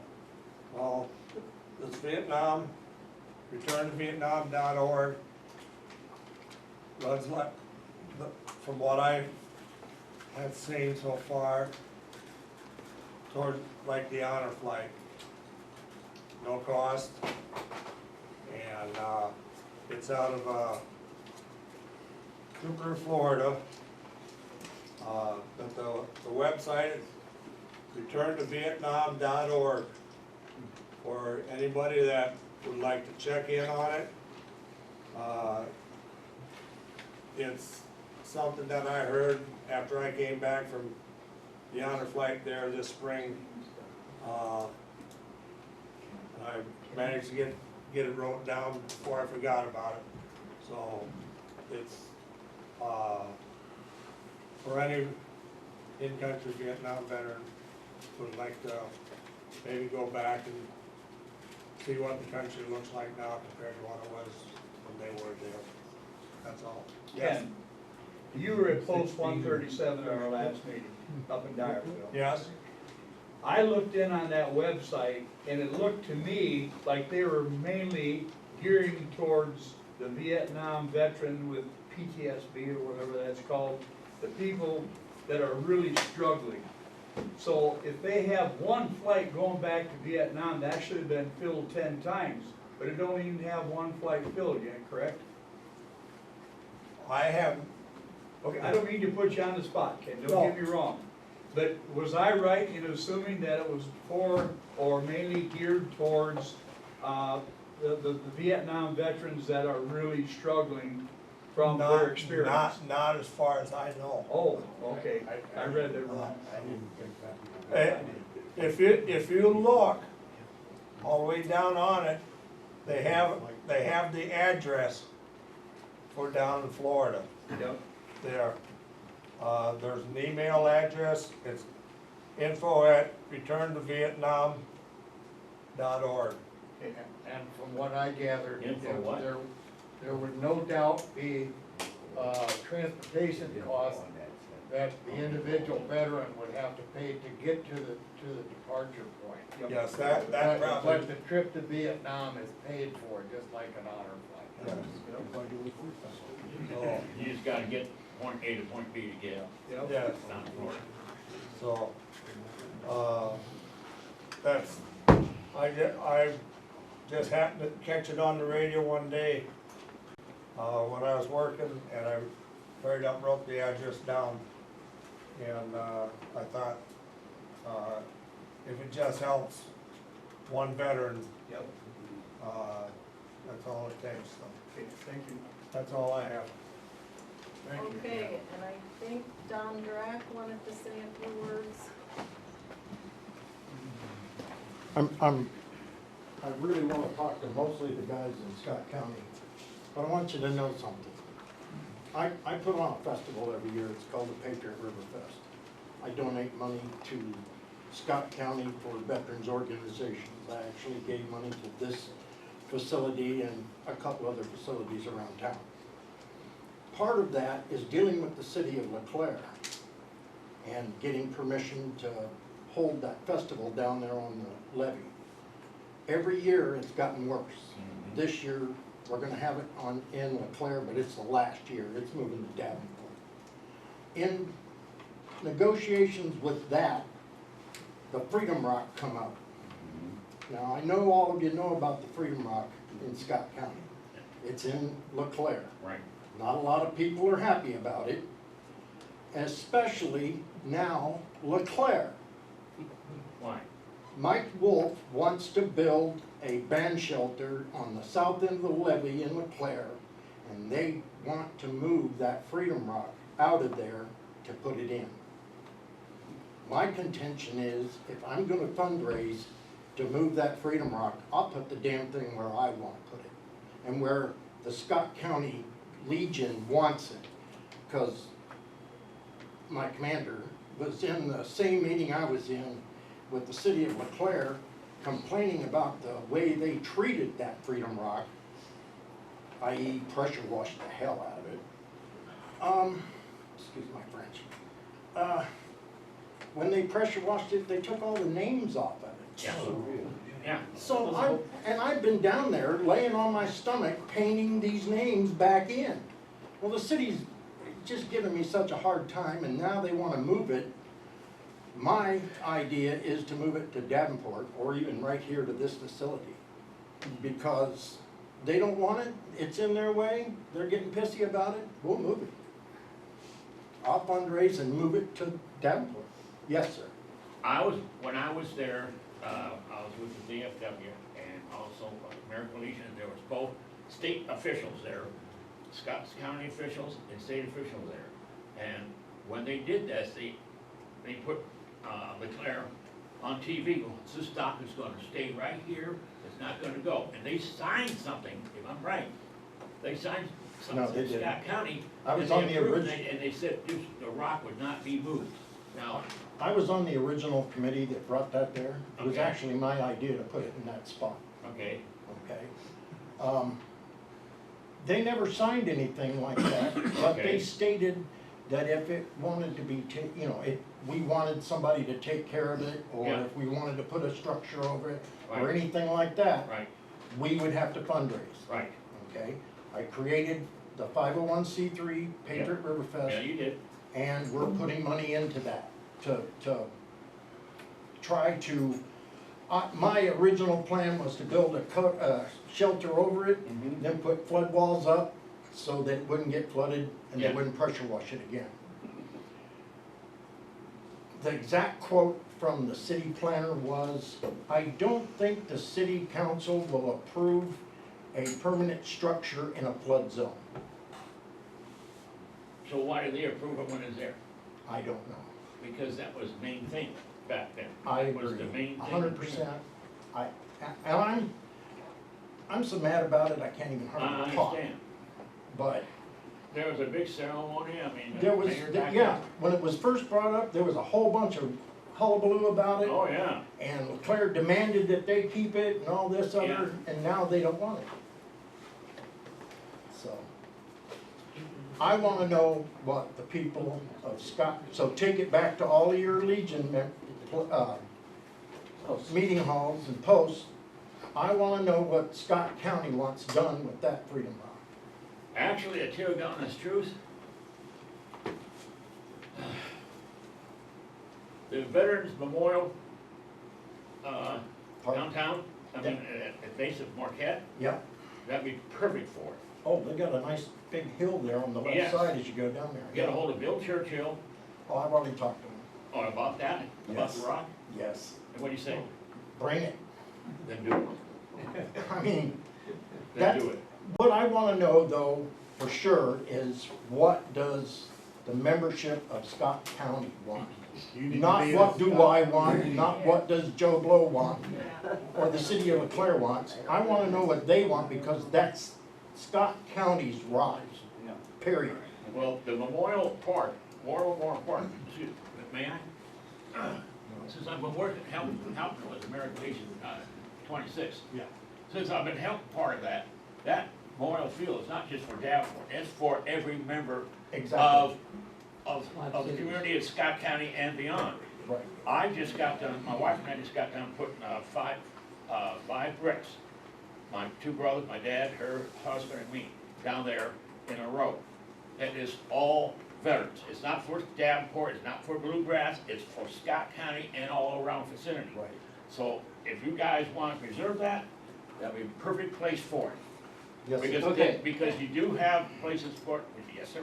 Okay. What I want to do is stop this, I want to direct it to Don Arns. Is the Scott County Legion organization still in operation? We haven't had a meeting in 2 years because we can't get a quorum together. Okay, so it's What- on the sly. Well, something that I've talked to Polly about is having a meeting probably in November. Okay, I would suggest that you contact, when they can get together, see what you can do with Yeah. them, or whatever. That would help solve the situation, because I'm sure that most of us in the county would say yes anyhow. So Yes. go ahead. That's what I really wanna know, is what And have does all the the American Legions want? Posts, be there when you do it. Yeah. And it show, because we do have all of it in Davenport, a female, I'm not trying to get politics. But if she gets a mayor in there, she's gonna cut off all the funds for all veterans. So I think She's that's more a than an conversation American we'll Legion probably issue. need Yeah, to that's have. another conversation. Yeah. More than At the fair county to level. Why no? I'm on the board. I just wanna really make sure that everybody in Scott County understands what's Everybody going knows on. about it. I don't want anybody to be blindsided, I don't want anybody to say, oh, well, we didn't know about it. Take it back to your Legion halls, Yeah. talk to everybody, find out what they wanna do. Call me, my phone's all over the place. Okay, Thank you. thank you. Thank you, yeah. So is there any further business to come before or the good of the Legion? Commander, Ian Black, Post 711, for the Scott County representatives, like to have a quick 5-minute caucus after. Thank you. Okay, very good. Any further discussion? Ma'am, and now, just take 2 minutes. Now, Ed Hildebrand, Post 26. I'm Assistant Director of the Veterans Parade. I have flyers over there. I need as many American Legion posts involved this year's parade, because I doubt very much I'm gonna get anything from the arsenal. It's pretty much closed down, but if anybody wants to participate, if you know of a veteran who can't get there, please bring him. I will make sure he has a ride in the parade. I've done that last year. Okay, excellent. Okay, anything else? With that, I want to just thank you all for attending. I know we kind of ran a little late here today, but I appreciate you all hanging with me. And with that, we're gonna, Adjourn. No, you gotta retire the POW. so we have to uncover, according to what my script is here. For final announcements, so uncover for, I have please rise for, uncover and please rise for a moment of silence for departed members, local service members, and all service members lost in the service of our country.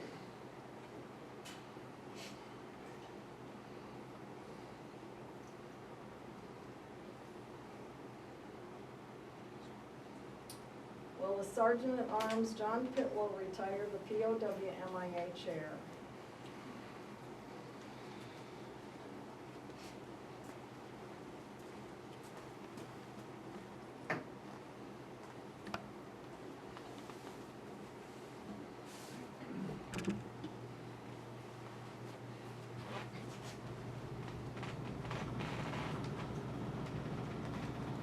And Chaplain Janet Grass, please offer the closing As we prayer. close today, let our mind and body and soul relish the comradeship that we have gathered here today. Please take all your information back and share it. Share it well and wide. Please have a safe visit on here and wherever you're going from here, but have a safe trip home. See you at the midwinter. Amen. Recover. Until we meet again, let us remember our obligation to our country can be fulfilled only by the faithful performance of all duties of citizenship.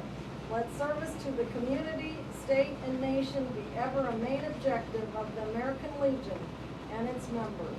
Let us be ever watchful of the honor of our country, our organization, and ourselves, that nothing shall swerve us from the path of justice, freedom, and democracy. Colors in place. Hand salute. 2.